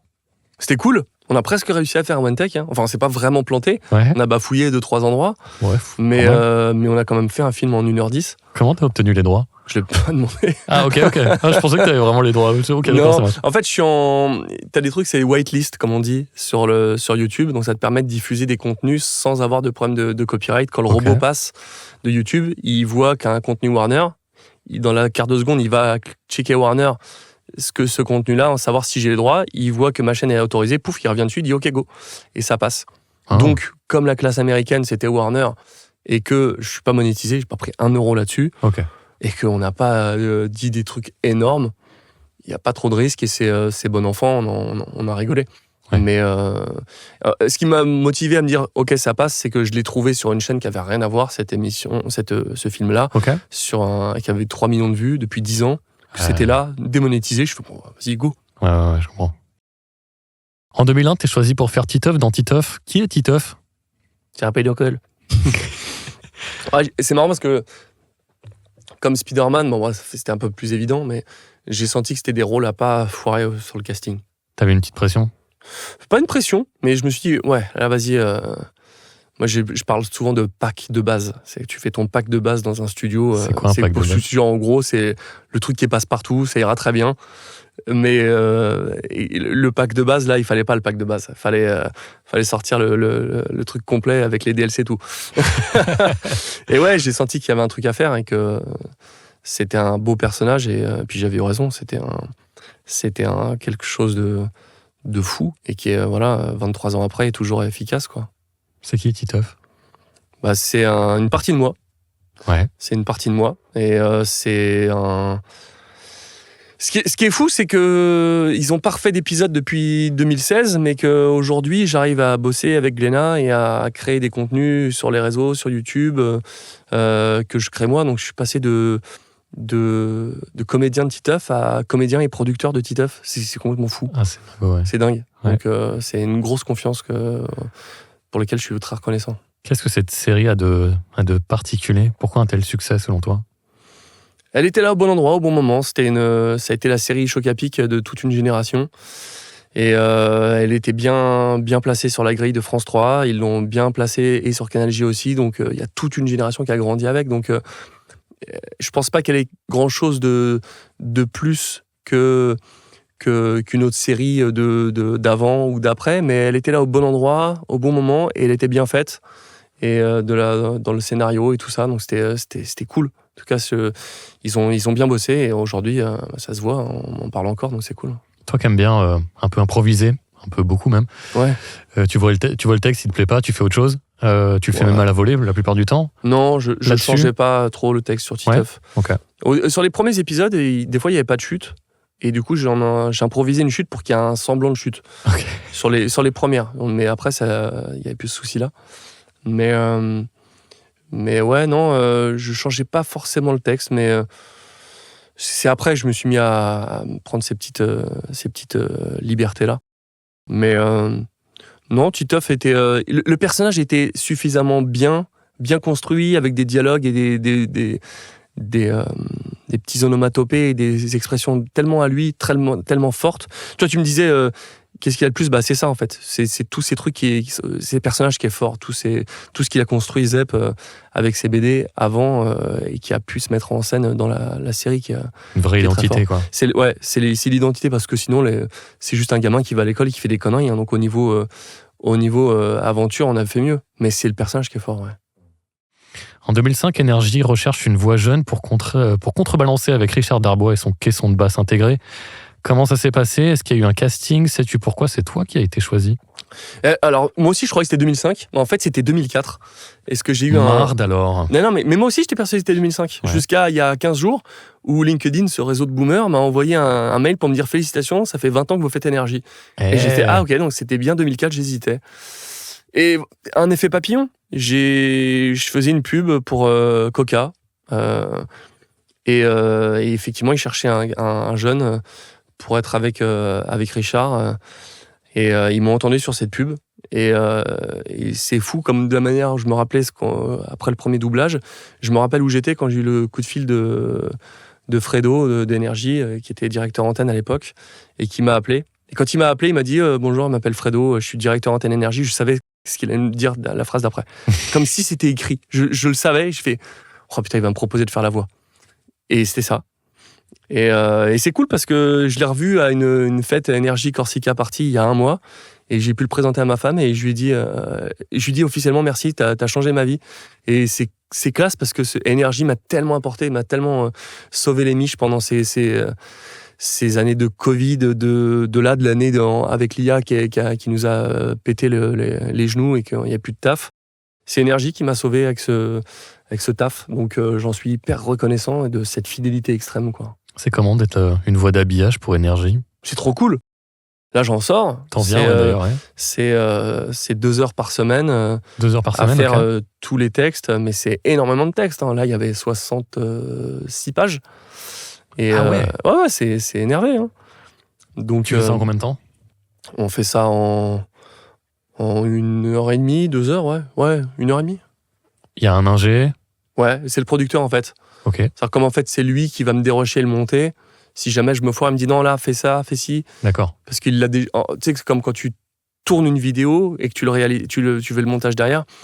Ton montage, tu l'as en tête en même temps que tu le fais. Donc, du coup, lui, il le visualise. Il me dit non, fais-moi ça plus lent, plus rapide. Mais maintenant, je le connais tellement que on fait d'une traite et il me dit ok, c'est bon, go, c'est ok parce que je sais d'avance ce qu'il va faire. Souvent, ils me disent non, vas-y, arrête de le faire trop léger, tu joues un peu trop et il faut le faire un peu plus droit, tu vois, un peu plus comme ça, tu vois. Enfin, à la Énergie, Richard, quoi. À la Richard. Mais ouais, moi, Énergie, c'était juste de pas mettre Richard en mauvaise posture, juste j'essaie de lui renvoyer la balle. C'est tout ce que j'essaie de faire. C'est juste qu'il rentre bien. C'est pas que des dialogues entre vous. Non, mais quand je sais que à chaque promo pour le Natio, donc il y a le Natio et le local. Donc le Natio, c'est vraiment ça va passer sur toutes les antennes et le local passe que à Énergie Chambéry, que Énergie Lille. Voilà. Quand c'est en Natio avec Richard, je la fais. Je sais qu'on est en binôme. Je le pose mon débit, alors que si j'irai plus vite en local, là je vais être tout seul. D'accord. Juste pour être dans le flow de Richard et que ça rentre bien. D'accord. Pas mal. Ok, c'est marrant. En 2010, il y a Harold dans Dragon. Ouais. Qui est Harold et que représente cette série pour toi? Au début, pas grand-chose. Je n'avais pas forcément aimé le premier film. Je le trouvais bien, mais comme j'en ai fait plein. Mais le lien s'est fait avec le deuxième film, la première série Netflix, puis 2, puis 3, puis 4, puis 5, puis 6 séries. Je ne sais plus combien il y a eu de saisons. Et le troisième film, où ils ont terminé en beauté. Donc ouais, ça a duré 10 ans. Énormément d'épisodes, mais je kiffe ce personnage-là. Il est trop bien, c'est beau. Ils ont fait un bel univers. Et je trouve que ils ont su s'arrêter au bon moment, pas faire le film de trop. Mais ouais, c'est un personnage que j'ai beaucoup apprécié. Et je le dis souvent, mais sur l'émotion qu'il y a dans le troisième film, la fin, c'est une vraie émotion de moi. Elle n'est pas construite. Ouais. C'est chouette. Ouais, c'était un joli moment, cette troisième. T'as l'impression d'avoir évolué avec lui et vécu ce qu'il a vécu, et du coup, la fin, ça t'a touché. J'ai un beau croque-mou et un Harold dans mon bureau, mais qui est énorme, qui fait 1 mètre d'envergure de chez Takacorp, il est sublime. Avec les ailes déployées, l'épée en feu, et puis sur des cristaux allumés en dessous. Pas mal. Ouais. Par contre, faut avoir la place quand même. Mais... ça a été difficile à trouver. Mais on l'a trouvé. Toi qui aimes piloter, penses-tu ressentir un attachement supplémentaire à ce perso et à cette série en raison de ça? Oh non, je me suis jamais posé la question. Non, c'est juste le côté amitié avec un animal comme ça, et puis Croque-Mou qui est hyper expressif, quoi. Tu kiffes les animaux? Oui, grave. T'as un chien? T'as des chiens? Ouais, j'ai un chien, 2 chats. J'aime tellement les animaux que mon chat Minidos, c'était ma boîte, c'était mon chat. Ouais, il est parti il y a 2-3 mois, mais ouais, donc forcément. Jesse Eisenberg? Ouais. À qui le dois-tu? Depuis quand le fais-tu? Et comment décrirais-tu son jeu? Je le dois à Laurent Datas. Ouais. Qui me l'avait donné sur un film qui s'appelait Adventureland. Oui. Et après est sorti Social Network. Et juste avant Adventureland, il y avait un film sur un journaliste et c'était Johan Sauver qui l'avait fait. D'accord. Et après, je l'ai plus quitté. Mais Johan l'a fait une fois avant moi. Et ouais, il a explosé sur Social Network. Ce que j'aime bien, c'est que c'est un débit de parole hyper rapide. Et j'adore parler vite. Donc du coup, il me va très très bien. J'allais te dire justement, c'est un comédien connu pour la vélocité de son débit. Est-ce que c'est parfois un problème pour toi? Non, au contraire. Quand on avait fait la bande-annonce d'Insaisissable, j'avais dit au DA, à Michel Derain, je dis écoute, tu dis, parce qu'il n'y a pas assez de mots dans la bande-annonce, je dis écoute, qui rajoute du texte à ce qu'on y mettrait habituellement, et quand il se dit là, ça va faire trop, ça va commencer à être pas mal, et je pourrais rajouter un petit mot ou deux, là, je serais dans mon débit. Ok. Et il lui a dit, et il m'a fait un truc nickel sur le film après, c'était impeccable. Ok, bon, il n'y en a jamais assez pour toi, quoi. Ouais, non, j'adore parler vite. Puis il y a tellement de ruptures dans tous les sens, c'est un bonheur à faire. Ouais, c'est une sacrée perf, mais effectivement, si toi ça te convient, c'est étrange parce que je pense chez quelqu'un d'autre ce serait une torture. Ouais. Mais toi, plus ça va vite, plus c'est. Ah ouais, mais j'adore. Ouais. Quand on bosse, il y a plusieurs configs, soit régie cabine, soit en Audi. Et je me suis déjà retrouvé en Audi avec toi, et pourtant t'avais demandé un casque. Ouais, toujours. Pour quelle raison tu préfères bosser au casque? Parce que j'ai besoin d'ultra précision pour bien m'entendre. Tu t'auto-juges en live? Ouais, et puis pour être très précis, pour aller au bout de ce que j'ai en tête. Je suis incapable d'être aussi précis quand il faut parler pas fort si j'ai pas de casque. C'est pour ça que chez Énergie aussi, j'écoute évidemment au casque, mais très fort, comme Richard. Ouais. Souvent, les gens derrière nous disent « Ah, putain, vous êtes sourd ». On fait « Non, mais c'est juste qu'on aime bien être précis pour vraiment envoyer ce qu'on attend de nous ». Je suis incapable de le faire sans avoir de casque. Même quand t'es avec Dupac sur Succession, t'es au casque? Non, vraiment, c'est jeu vidéo ou pub, voix antenne. En doublage, non, là, je suis... Bah, t'arrives à être précis sans casque, alors? Ouais, mais je sais pas, ça doit être dans la tête, hein, mais je sais pas, c'est... En fait, en jeu vidéo, souvent, on a besoin de jouer avec les niveaux et de parler pas fort. Et quand on parle pas fort tout le temps, je suis quand même plus précis au casque. Ok, je vois. Ouais. Sur quel type de rôle et de support tu t'éclates le plus? Dessin animé, jeu? Ah non, pas les série. jeux. Ok. On se dit les choses, hein. Non, Ouais, certainement pas les jeux. Il n'y a rien de plus relou qu'un jeu. Un fichier Excel et un Pro Tools toute la journée, c'est bon. C'est bien de le dire. À la fin, Tu c'est... m'étonnes. Ouais. Non, c'est à part quand il y a des cinématiques, à part des jeux comme Detroit Become Human où j'avais les rythmos et c'était les images de tournage de chez Quantic Dream, et là, j'ai jamais eu l'impression de doubler un jeu vidéo. Sauf qu'il y en a un sur... Mais oui, mais sinon, il y en a pas, quoi. et puis il y a un Spider-Man, c'est hyper contraignant parce que tu sais que t'es attendu, que le joueur il va passer 50, 60 heures pour le platine. Si tu fais de la merde, il faut être bon de 9h30 à 17h30. Et je dis pas 18h30 parce qu'à 17h30, à chaque fois, je dis je m'en vais, je suis mort. Ouais. J'y arrive plus. J'ai plus de jus. Et il faut être bon non-stop pour que la performance soit égale. Donc c'est hyper difficile. J'ai toujours eu peur. J'ai eu peur avant le premier Spider-Man en me disant est-ce que je suis au niveau? Et j'ai eu peur sur le deuxième en me disant est-ce que je serai au niveau du premier? Ah, marrant. Ouais. Et j'ai eu très peur de ça. Donc, ouais, c'était pas évident. Tu as joué? Un peu. Je fais mes streams, voilà. Mais j'ai pas retouché depuis. Okay. Mon fils les a fait. Il a même entendu la petite rêve que j'ai fait pour lui. Et C'était quoi? C'était, on a une petite tradition, c'est le soir, c'est bisous câlins. Ouais. Et du coup, il y a un moment, quand ils sont dans le gymnase, tu peux choper un des mecs en dessous, par les poutrelles et puis tu fais oh bisous câlins. Ok. Donc pas jeu, mais quoi, dessin animé? Ouais, dessin animé pour la liberté. Et en même temps, j'aime l'ultra précision des mecs comme Andrew Garfield, où il faut être ultra précis pour pas trahir leur jeu. Donc j'aime les deux. J'aime les barrières techniques, comme Paul Dano aussi, qui est très difficile à doubler. Il a une mollesse, lui, non? Ouais, il est difficile à trouver. À chaque film, c'est une galère. Bah, si t'aimes aller vite, en plus... Ah ouais, non, je galère. C'est super chaud. Tu m'étonnes. T'as parlé d'Andrew Garfield, justement. Tu l'as fait à plusieurs reprises, notamment sur Spider-Man. Perso, que tu as repris dans la version Sony en 2018. J'imagine que par la force des choses, c'est ton super-héros préféré? Ah bah ouais. Ah bah oui. Évidemment. On a bossé sur plusieurs jeux vidéo ensemble. Qu'est-ce qui te plaît dans l'exercice? On a parlé de ce qui te plaisait pas, mais qu'est-ce qui, au contraire, se perd par rapport à la synchro? Tu vas pouvoir nous dire ça en détail, peut-être? À part que c'est du fichier Excel en boucle et que c'est assommant. Bah ouais, c'est ça, en fait. C'est que t'as pas le temps de respirer. Et puis, faut tout imaginer. Moi, je m'en sors parce que je suis joueur et que je sais où on est, comme le DA. Bah, ce qui est marrant, c'est que je t'ai vu avec des DA. Ouais. Et c'est toi qui faisais la DA, quoi. Je sais. Je fais, mais le DA, je sais pas pourquoi il est payé. Il devrait se barrer et boire un café, quoi. Il y a même des DA qui demandaient à Donald. Mais t'es sûr que. Et puis Donald, ouais, t'inquiète. Ouais, sur Disney Infinity, je l'avais piffé que c'était un truc à la Skylanders. J'ai fait non, mais les gars, là, vous vous trompez. Là, il y a un support physique et le jeu, il est fait pour acheter des trucs au supermarché, pour les poser dessus, qu'ils apparaissent à l'écran. Oh, tu crois? Je fais ouais, t'inquiète, je suis sûr de moi. Et donc, c'est pour ça, oui, que je m'en sors bien parce que je suis joueur, donc je m'imagine les situations. Je trouve que les jeux vidéo, j'y joue un peu moins maintenant parce qu'avec la prod, j'ai moins de temps pour jouer. Mais. je trouve qu'on a fait le tour, c'est toujours pareil, donc du coup, j'ai moins envie de jouer, mais du coup, je m'y retrouve encore, parce que je sais toutes les mécaniques, ok, c'est un collectible, ok, c'est quête annexe, ok, le joueur, il n'a pas bougé depuis 3 minutes, la manette, ça dit ça, enfin voilà, on les connaît.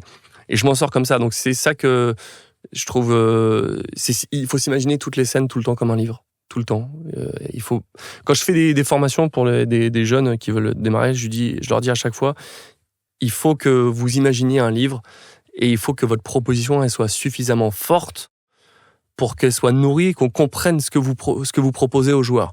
Et que même si c'est pas la situation, le joueur, il fait « ça correspond pas à l'image », mais la situation, la proposition, elle est forte et on voit où on en veut en venir. Et donc du coup, c'est nourri, ça passe. Le mec a l'air convaincu, donc voilà. C'est convaincant. Voilà. Comme des fois où ça se met à hurler alors qu'on se parle là à 2 mètres de différence et que t'es entre 2 fichiers, ça se met à hurler. Combien de fois j'ai entendu dans Spider-Man, il y a un fichier qui se balade en symbiote et puis avant-après, il n'y en a pas. Ouais. Mais bon, c'est nourri avant-après, ça passe. Mais parce qu'on n'a pas les images. Évidemment qu'on ne peut pas savoir quand vont popper les répliques hors cinématique. Mais c'est ce que j'aime dans le jeu vidéo, en tout cas, ce que j'aime, c'est moi, ce que j'ai ressenti en tant que joueur, c'est quand, par exemple, Marie-Dio fait un Horizon Zero Dawn et que je me retrouve au micro à côté d'elle, j'ai l'impression qu'il y a toujours... elle est tout le temps à côté de moi. Le personnage, excuse-moi, j'ai oublié le nom de son personnage. Ouais, je ne l'ai plus non plus. J'ai Elliot, mais c'est pas ça. Non, c'est pas ça. Bon, bref, en tout cas, je l'ai platiné, donc bon, vous me pardonnerez. Mais donc, du coup, sur ce personnage, c'est ce que j'aime, c'est je sais l'impact que va avoir ma voix sur un rôle. Comme ça, et que le joueur va passer 50 heures, 60 heures, 100 heures, il faut qu'on propose quelque chose de quali pour que lui puisse avoir son immersion totale. Et voilà. De cette manière, c'est pour ça que je veux un peu moins faire de jeux vidéo en ce moment, parce que Spider-Man marque beaucoup, et je veux laisser passer un peu de temps. Là, j'ai fait un essai, mais un truc qui va être très narratif, donc ça va. Puis c'est pas mon registre. Mais quand je m'entends faire des trucs où ça pourrait être Spider-Man, ça m'emmerde. Parce que je me dis, le joueur, il va faire « Ah bah, c'est Spider-Man ». Bah oui, carrément. Et je trouve ça un peu dommage. Mais c'est marrant d'en être conscient et de se dire « Ah merde, je fais du Spider-Man » ou « J'ai peur que les gens se disent c'est du Spider-Man ». Donc du coup, j'en fais un peu moins du jeu vidéo en ce moment. Volontairement, ok. Ouais. En même temps, t'en as fait un petit paquet. Ouais, puis je trouve que ça... Il y a un côté, ça va trop vite dans les jeux en ce moment. Il y a un petit laisser-aller. Je trouve que c'est un peu dommage, quoi. Ça va trop vite. C'est un peu du copier-coller, tu veux dire, ça se ressemble, il n'y a pas de nouveauté, il n'y a pas d'invention. Ouais. Et puis, il y a trop de thunes maintenant, de manière globale. C'est trop un business. Je trouve que dans les jeux vidéo, et même dans les VF de jeux vidéo, je trouve qu'on a trop le côté... Moi, j'entends trop le côté business. En doublage traditionnel, j'entends encore de l'artistique. Je dis pas qu'il n'y a pas d'artistique dans le jeu vidéo, voilà, pas de dire ce que j'ai pas dit, mais c'est trop un business, mais pas à cause des studios, mais des éditeurs qui... Des situations de jeu, Non, pas ça, c'est que on est une localisation VF. Ouais. Ça doit rentrer dans la case de l'espace qui est octroyé pour la VF, comme pour la version espagnole, allemande, italienne, et que ça doit pas coûter plus cher et que le résultat, finalement, c'est après. Il faut que ça rentre dans la case financière. Et c'est ce côté finance qui est très marqué en ce moment où c'est la thune, quoi. Alors, évidemment, la thune partout. Mais il y a vraiment une notion de business que je trouve un peu... Mais en quoi ça influe directement sur ton travail en cabine? Je sais pas, parce que... Tu le ressens dans les fichiers que tu fais parce que je sens que tout est négociation, c'est le cachet, toute la négociation, parce qu'il faut que ça rentre dans les cases, et c'est pas la faute des studios, c'est le jeu vidéo global, quoi. Et donc du coup, il y a un côté business que je trouve trop présent, mais bon, de toute façon, on peut pas se battre là-dessus, c'est une industrie qui est plus forte que le cinéma. Voilà, c'est comme ça. Bon, attention, petit moment coup de gueule. Parce qu'on a perdu le sens ces dernières années, j'aimerais prendre une minute pour qu'on se pose cette question. Pourquoi a-t-on besoin de super-héros, de dieux ou de figures mythologiques ? Pourquoi crée-t-on des versions parfaites de nous ? Voilà ce que j'en pense, pour nous inspirer, pour nous motiver à vouloir devenir de meilleures versions de nous-mêmes. Pourtant, aujourd'hui, un peu partout, on a tendance à rabaisser ou moquer les héros.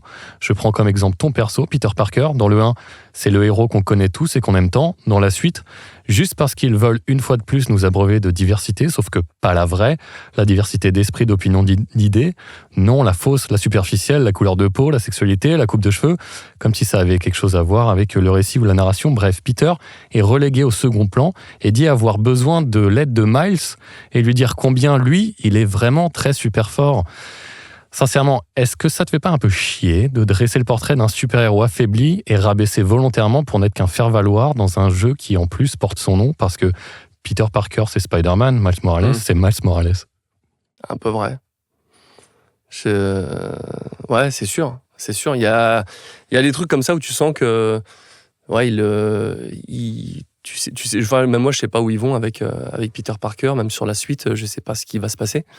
Tu sens qu'ils nous le préparent à le mettre de côté. Enfin. Ah ouais, mais clairement. Mais les dernières, on fera pas de spoil, mais les dernières lignes de Spider-Man 2, ok, ouais. Mais pourquoi ? Ouais. Mais parce qu'ils veulent mettre en avant l'autre, quoi. Ouais, c'est ça. Mais je trouve ça dommage. Moi, j'aimais bien le côté on partage le truc, mais en plus, il y a un sens dans le 1. C'est Peter Parker, il est tout seul, c'est Spider-Man, le numéro 1. Dans le 2, ils sont 2. Bon, mettons que dans le 3, ils peuvent être 3, mais foutre de côté Peter Parker, qui est Spider-Man, dans un jeu qui s'appelle Spider-Man. Ok. Non, je suis d'accord. Je trouve ça un peu dommage. Tu sens quoi, ils veulent le sortir Parker pour le coup. Mais j'espère que ce sera pas trop tôt. On l'espère tous. Quand tu joues à un jeu, tu veux le platiner. Déjà, peux-tu nous rappeler ce que ça veut dire ? Ça veut dire avoir tous les succès, tous les trophées selon la plateforme sur laquelle on joue. Mais c'est pas sur tous les jeux, c'est vraiment les jeux où je sais que je kiffe. Voilà, des Assassin's Creed, j'adore les open world et les jeux de voiture.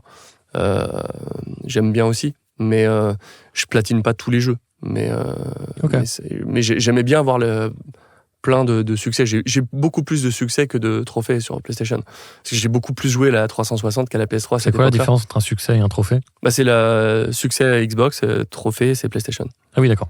C'est la même chose, mais c'est pas la même marque. Exactement.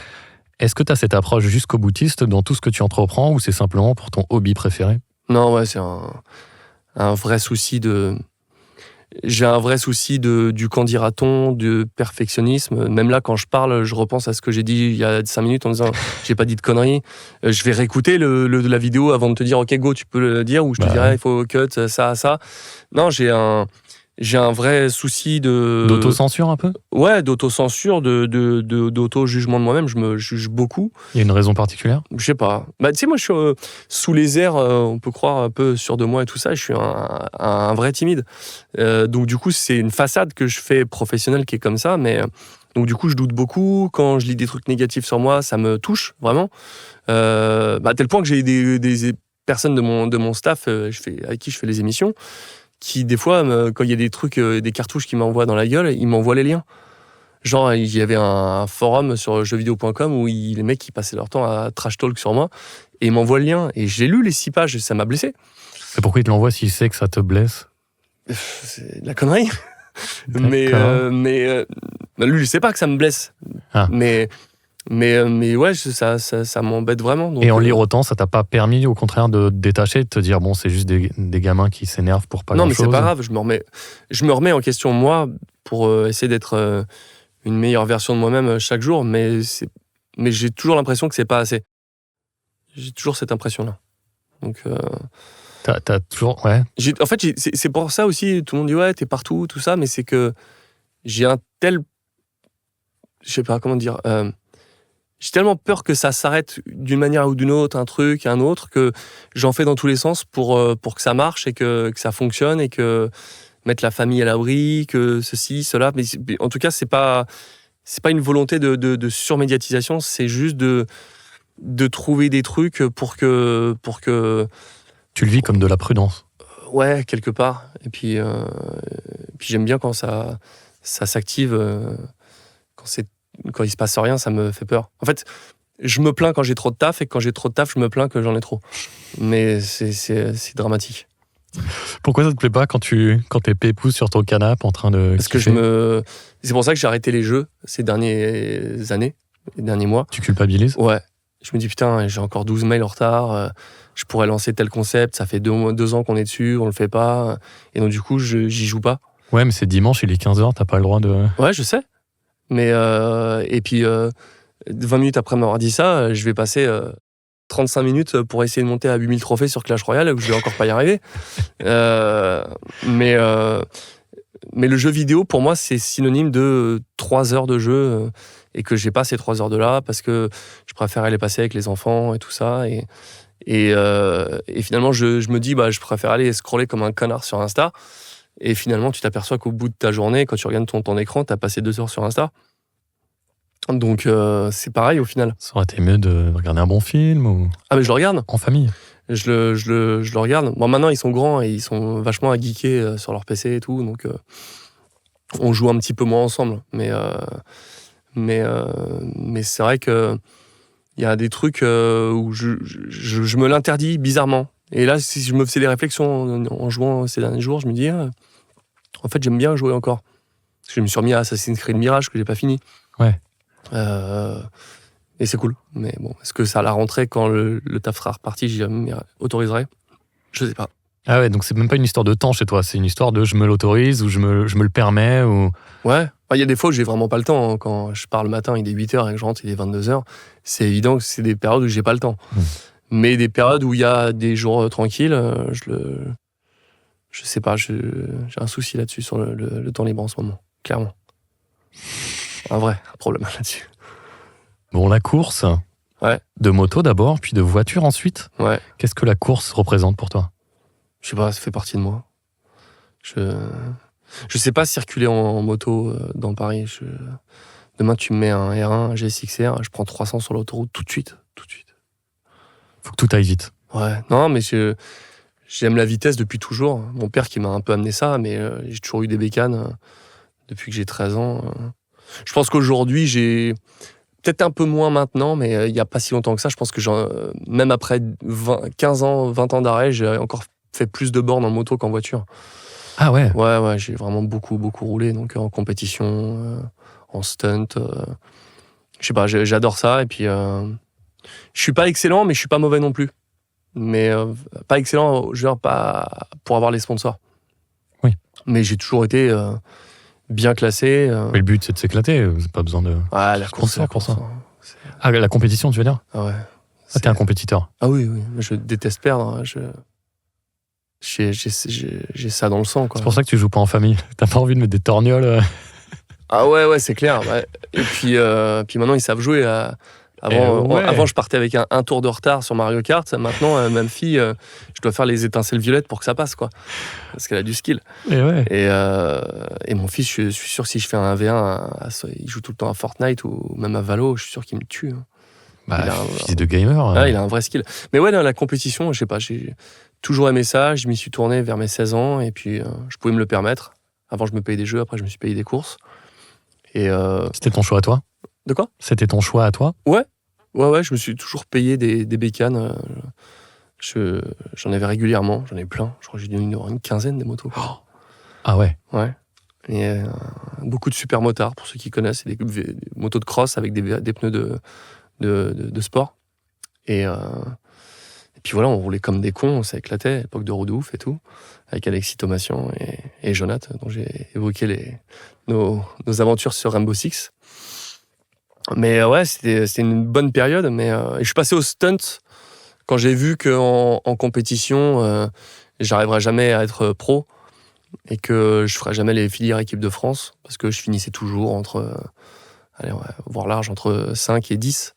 Donc à la fin du championnat, ça devenait du 10e national, mais bon, ou 9e, mais bon. Ce qui est quand même sacré perf. Oui, mais les sponsors, ils vont chercher les 3 premiers. Ouais. Et donc du coup, j'ai arrêté pour ces raisons. T'as un rapport, j'ai envie de dire, conflictuel avec la moto. J'ai vu sur Insta que t'avais refait du circuit récemment. Ouais. T'étais remonté sur la moto depuis l'accident ? Ouais, je me suis racheté une bonne merguez, comme j'aime à dire, un BMW C1, c'est le scoot où il n'y a pas de casque. Ah oui. Parce que, comme j'ai les cervicales abîmées, je pouvais pas remettre de casque pendant 1 an parce que les cervicales ont été plaquées et vissées suite à un accident qui était proche de la tétraplégie. Et donc j'avais arrêté la moto, je m'étais vraiment fait un lavage de cerveau, je regardais plus le MotoGP, plus rien, tout ça. Mais notre chère Anne Hidalgo ayant décidé qu'il fallait payer un SMIC de l'heure pour stationner sa voiture dans Paris et qu'il y avait des travaux sur toutes les portes de Paris et que je mettais 2 heures pour rentrer chez moi et 2 heures le matin, j'ai dit allez, va te faire, voilà. Et j'ai racheté cette merguez. Et c'était j'ai rallumé la flamme, quoi. Bah ouais, la merguez, Donc, ça se mange grillé, ouais. C'est ça, et bien fonctionné. Donc du coup, je me suis mis à rerouler avec la Goldwing de mon père qui était dans mon garage. Et puis voilà. Et puis, Mais pépouze là, le dimanche. Ouais, tranquille. Mais maintenant, je roule cool, hein, vraiment. Mais c'est bien que mon C1, c'est qu'il avance pas. Donc ça, c'est cool. Il rupte à 110, ça avance pas. Bref. Parfait. Mais bon, ça reste agréable à rouler. Tous les motards se foutent de ma gueule, mais moi, quand ils se foutent de ma gueule, ils me regardent du coin de l'œil. Je fais putain, mais avec mon GSX-R, je te mets par terre avec tes pneus. Il y a 4 cm de bord neuf. Arrête de te la raconter. Espèce de pilote de ligne droite. Va. Putain, il me casse les couilles, je te jure. Il me regarde et je regarde son mec et il a ça de bord. C'est les pilotes du périph', quoi. Ça va anglais à Porte de la Chapelle. C'est super. Bref. Et donc, du coup, ça a rallumé la flamme. Et puis, voilà, je te parlais des réseaux qui me permettaient d'avoir des opportunités. J'ai pu avoir, via une invitation d'un team manager de National Moto, qui ont quand même gagné en catégorie Stock Sport les 24 heures du Mans, et qui était invité par Honda Japon à Suzuka au Japon. C'est pas les derniers des blaireaux. Gros team, ils m'ont proposé de faire une course de 8 heures avec eux, et ça faisait 20 ans que je n'étais pas monté sur une bécane en circuit. Alors ? Et j'ai repris mes marques en 2 minutes 43. C'est comme si c'était pas arrêté. Ah ouais. C'est fou. Tu l'as dans le sang.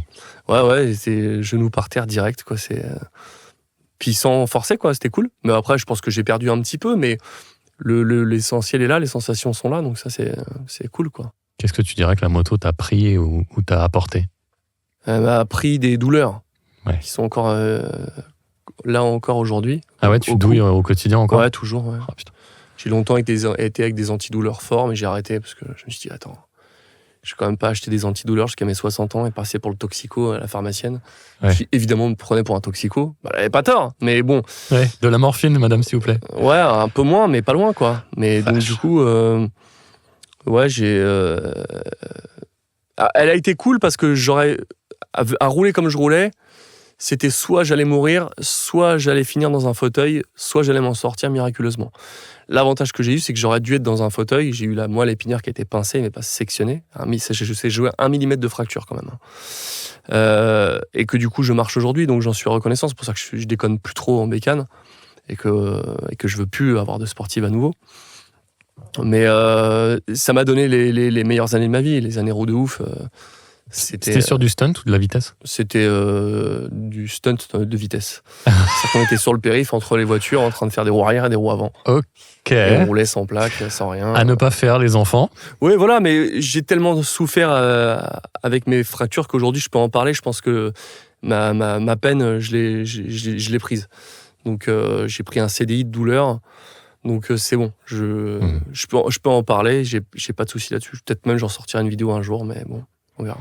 Est-ce que vivre l'expérience que tu as vécue a changé quelque chose dans ta façon de vivre, tout simplement, ou de voir la vie ?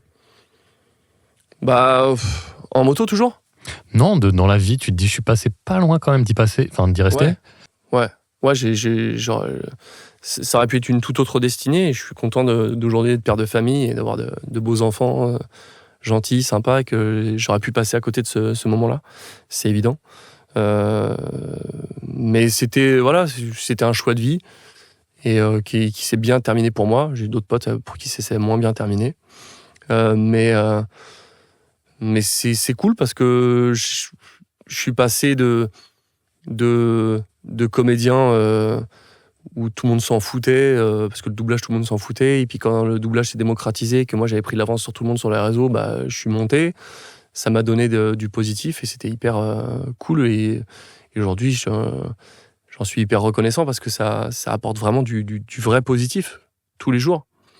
Et donc, je suis content de voir ce que cette médiatisation m'a apporté. Et puis de mon parcours de moto, de me rendre compte de la chance que j'ai pu avoir que ça se termine bien aujourd'hui. Donc c'est un truc de global, mais qui fait que tout ça est positif. Ouais. Est-ce que quand tu vis un truc aussi fort, tout de suite derrière, tu as envie de je sais pas, de bouffer la vie, de faire des trucs, de dire je me suis toujours interdit de faire des choses et tu les fais, ou t'as pas eu du tout ce Cette mouche qui Après t'a piqué. mes accidents de moto, dont le grave, moi je me suis un peu vraiment bien foncé la gueule, quoi. Ok. Bien vénère. Mais là aussi, ça s'est bien terminé. Donc ça va. Mais j'ai eu l'intelligence de me regarder de loin et de dire mais qu'est-ce que tu fais ? Ouais. Ça va aller trop loin là, c'est n'importe quoi. Faut arrêter maintenant. Ouais, mais il fallait que t'en passes par là pour Ouais. évacuer. Mais je pense que c'est lié à tous ces séjours à l'hôpital avec trop de médicaments super forts, quoi. Ça m'a mis le doigt dans un engrenage de fonce-dé qui n'était pas du tout prévu. Parce que moi, je ne buvais jamais d'alcool, j'ai jamais fumé. C'est marrant. C'est quoi la sensation quand t'es gavé de médoc comme ça ? Ah putain, c'est plénitude, quoi. Une plénitude. Ah ouais, C'est Bob Marley, Il n'y a plus de soucis. À tel point que j'ai eu 6 mois la voix pétée à cause des cordes vocales qui ont été coupées et que je m'en suis jamais inquiété. 6 mois. Elles se sont remises toutes seules ou Non, j'ai eu de la Ah oui, rééducation.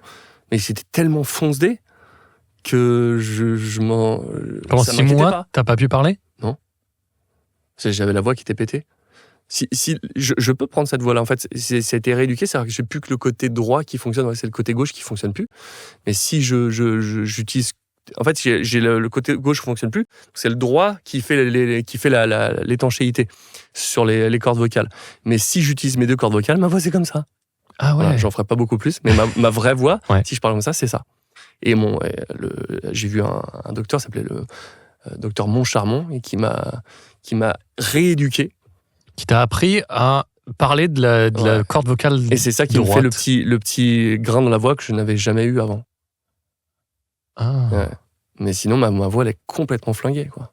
Alors quand tu fais du doublage, c'est un peu dommage. Oui, j'avoue. Bon, c'est bon, t'as su gérer le truc comme un chef. Ouais. Le doublage, le streaming, la course, qu'est-ce qui t'apporte le plus de bonheur et de satisfaction ? Qu'est-ce que tu vas chercher de particulier dans les 3 ? C'est quoi, j'allais te dire les enfants, avant que tu me dises dans les 3. C'est parfait. Mais ouais, non, tout ça, c'est bien. J'ai construit ma vie pour qu'elle fonctionne bien et pouvoir apporter à mes enfants une stabilité et de pouvoir leur offrir une enfance, j'espère, géniale. Et moi, je ne cherche que la reconnaissance et la fierté de ma femme et de mes enfants et de mes parents aussi, évidemment. C'est cool, le public, mais si mes enfants sont fiers, moi, je suis fier. C'est tout ce qui m'importe. C'est comme ça que tu te nourris ? Ouais, grave. Quand... Tu parlais de manque ou de vide ou de sensation de jamais avoir assez ou de faire assez. Ouais. C'est eux qui t'apportent... Ouais, voilà, et puis leur donner tout ce qu'ils peuvent rêver d'avoir. Tu vois, ma fille, elle a essayé de faire du doublage, elle a fait une fois un petit court-métrage sur Toy Story, mais ma passion, c'est les voyages. On fait un beau voyage par an, et on a tellement voyagé que maintenant, elle veut faire hôtesse de l'air. Et je sais que c'est pour les bonnes raisons. C'est parce que c'est le voyage, quoi. Mais c'est bien parce que ça ne met pas un côté matérialiste que j'étais beaucoup plus avant et beaucoup moins maintenant. Et le voyage, il y a rien de mieux, quoi. Donc, mais ouais, que mes proches soient fiers de moi, c'est cool quand je fais des émissions spéciales et que ils sont là dans le public. Je les regarde hein, je vais chercher leur regard. Je sais qu'ils sont là et c'est cool quand il y a un truc qui est sympa. Fait ouais, papa, trop fier et tout. Ouais, il y a rien de mieux. Hein. Comme un tennisman à Wimbledon qui a besoin du regard de sa famille pour... Mais bien sûr, j'en ai rien à foutre de faire 10 000 likes sur Insta, sur une photo. Si mes enfants m'ont dit que c'était claqué, la photo, je la supprime, quoi. C'est clair. Normal. Tu parles de voyage, t'as des destinations préférées ? Tout ce qui est Caraïbes. Ok. Du soleil et du sable blanc. J'ai eu l'occasion d'aller dans plusieurs pays là-bas. C'est vraiment l'endroit que... T'avais été chez Richard quand il habitait... Ouais, j'avais pu enregistrer chez Richard Darbois dans son petit studio pour énergie. C'était trop cool. Ouais. Mais ouais, de la Guadeloupe, j'ai beaucoup aimé. Beaucoup. Je connais pas la Martinique, mais ouais, j'aime bien tout ce qui est Caraïbes. Après, tout ce qui est Bahamas, j'ai fait une fois aussi. Donc, mais ouais, j'adore aller à l'autre bout du monde et voir d'autres cultures et tout ça. Le seul problème, c'est que les grandes vacances, à chaque fois, c'est le seul moment où je peux partir et à chaque fois, je me tape la mousson. Donc, Thaïlande, mousson. Ouais. Et là, je vais encore m'en taper la mousson cet été. Donc, ça va être... Ah merde. Bon, on part avec un bon parapluie. Ouais. Entre toutes tes activités, tu passes pas mal de temps dans ta voiture. Tu fais quoi de ce temps ? Musique, podcast, coup de fil pro, perso ? Ouais, c'est un bureau. J'écoute la radio, des radios d'infos.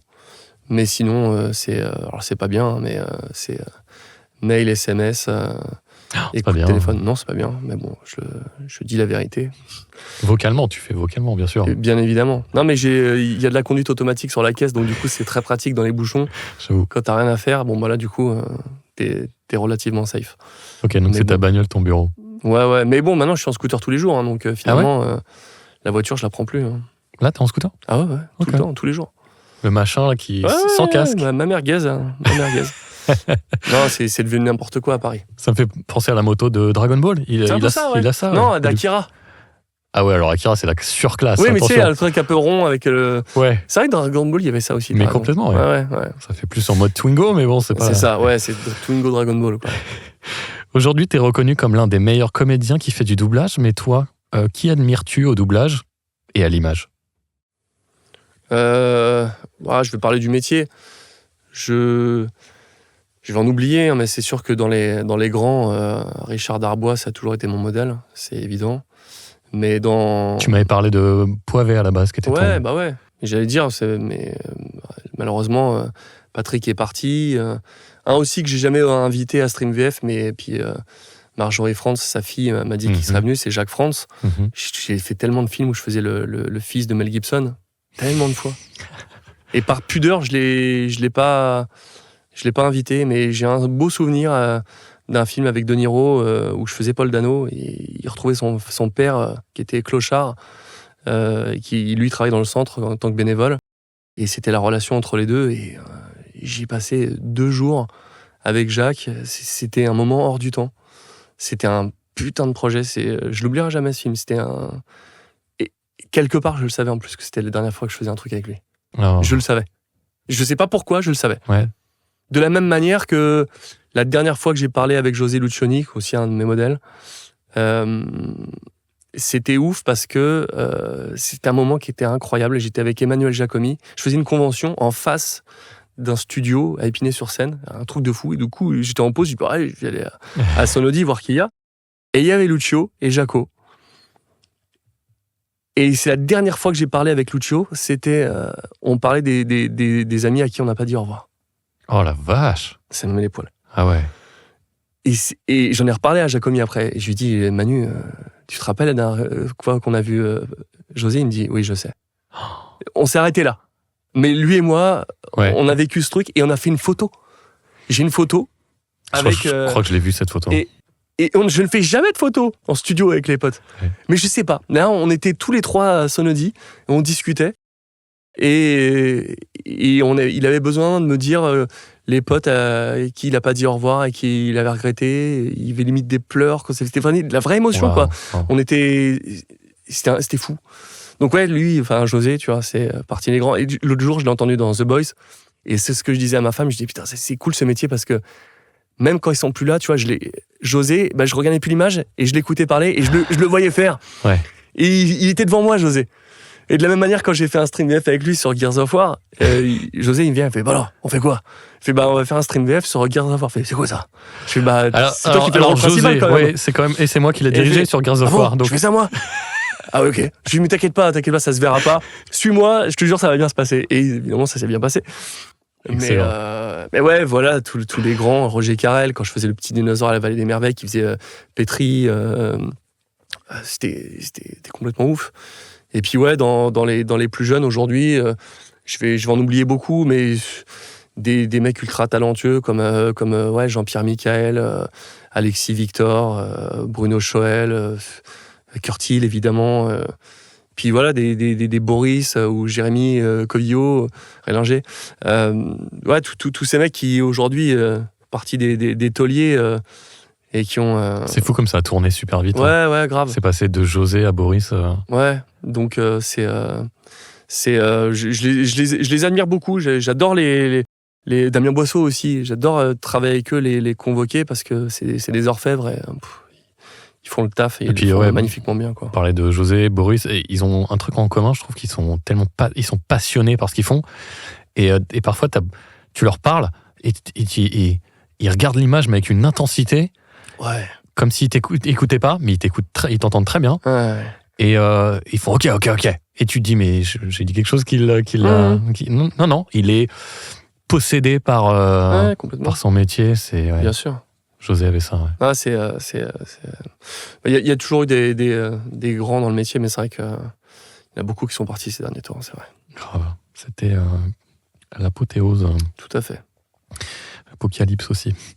Ton meilleur souvenir de doublage, justement, on est dedans. Ouais, dans les bons récents, il y a eu No Way Home, de pouvoir revenir sur Spider-Man, c'était un gros kiff, quoi. Ah oui, en tant qu'Andrew Garfield. Ouais.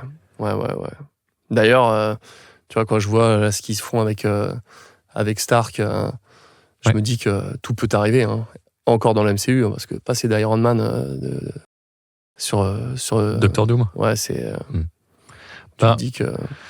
Je crois qu'il en était question, surtout quand ils ont vu la popularité du film, ils se sont dit on va peut-être faire le numéro 4 avec Tobey et faire le 3 qu'on n'a jamais pu faire avec Andrew Garfield. Bah, je pense que plus le temps passe, moins ça se fera, mais les récentes annonces, là, justement, pour un feu Iron Man, je me dis que tout est encore possible. Mais ouais, ça faisait partie des derniers...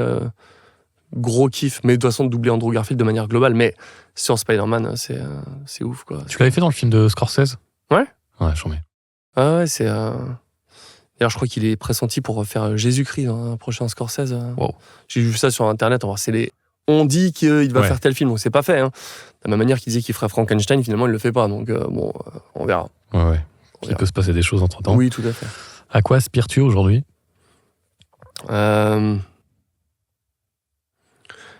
En fait, je m'étais jamais posé la question, mais je voudrais juste qu'on me casse pas mon jouet, que je puisse encore bosser en doublage quelques années, aller jusqu'à la retraite.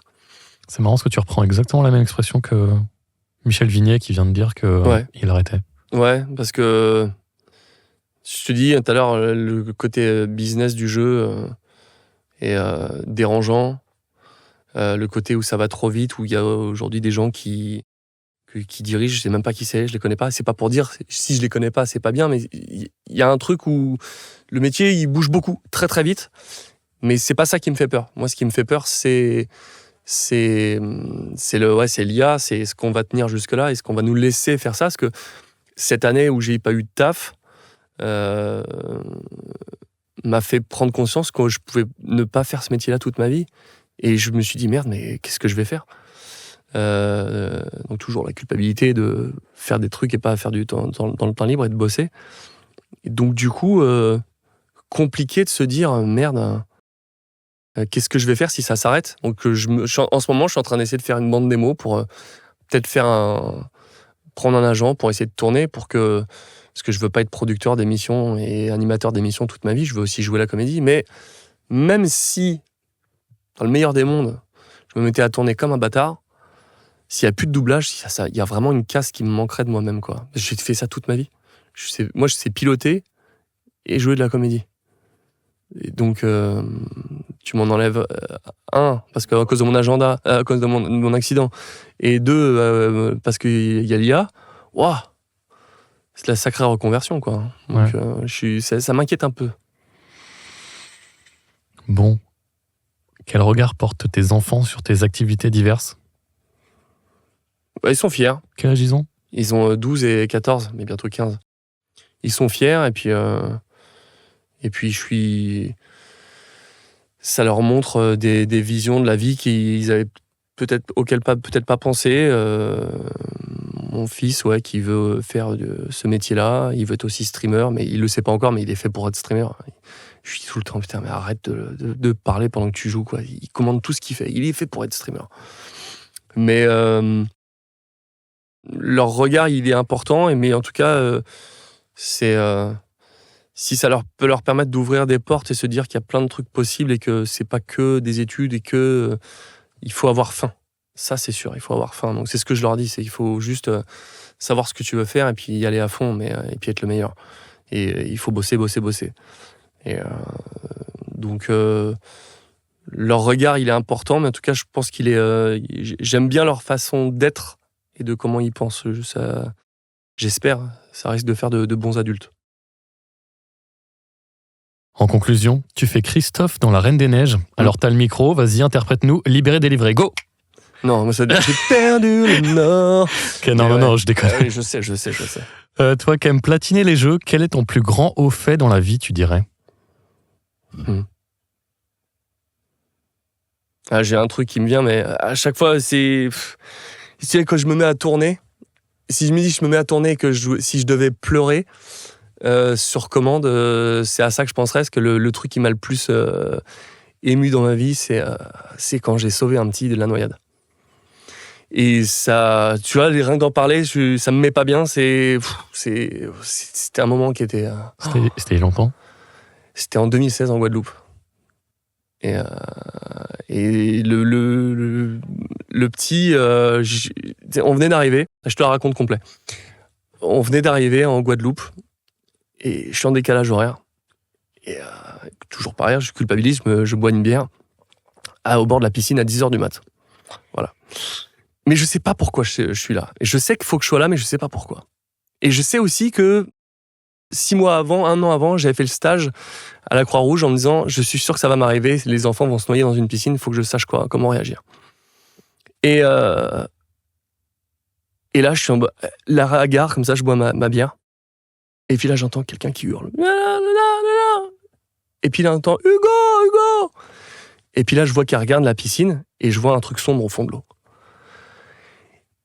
Pouf, je jette la bière, je fonce au fond de l'eau, je ramène le petit, je le sors de l'eau, et là je commence à masser, à souffler, à le faire. Et je me rappelle, ah oui, c'est vrai, ils m'ont appris, clac, faut mettre la tête en arrière, je me rappelle, tout me revient, clac, clac, clac, clac, clac, sans froid, je lui pince le nez, bouffe, et je commence à la réanimer.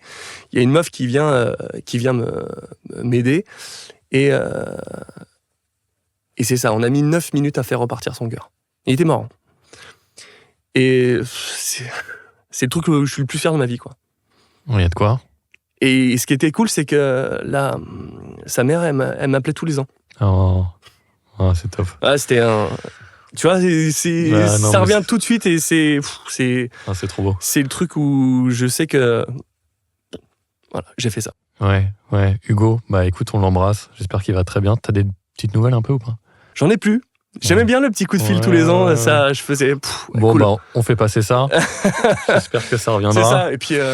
mais tu vois, il y a personne qui a filmé, j'ai pas eu la Légion d'honneur après. Merde, quoi.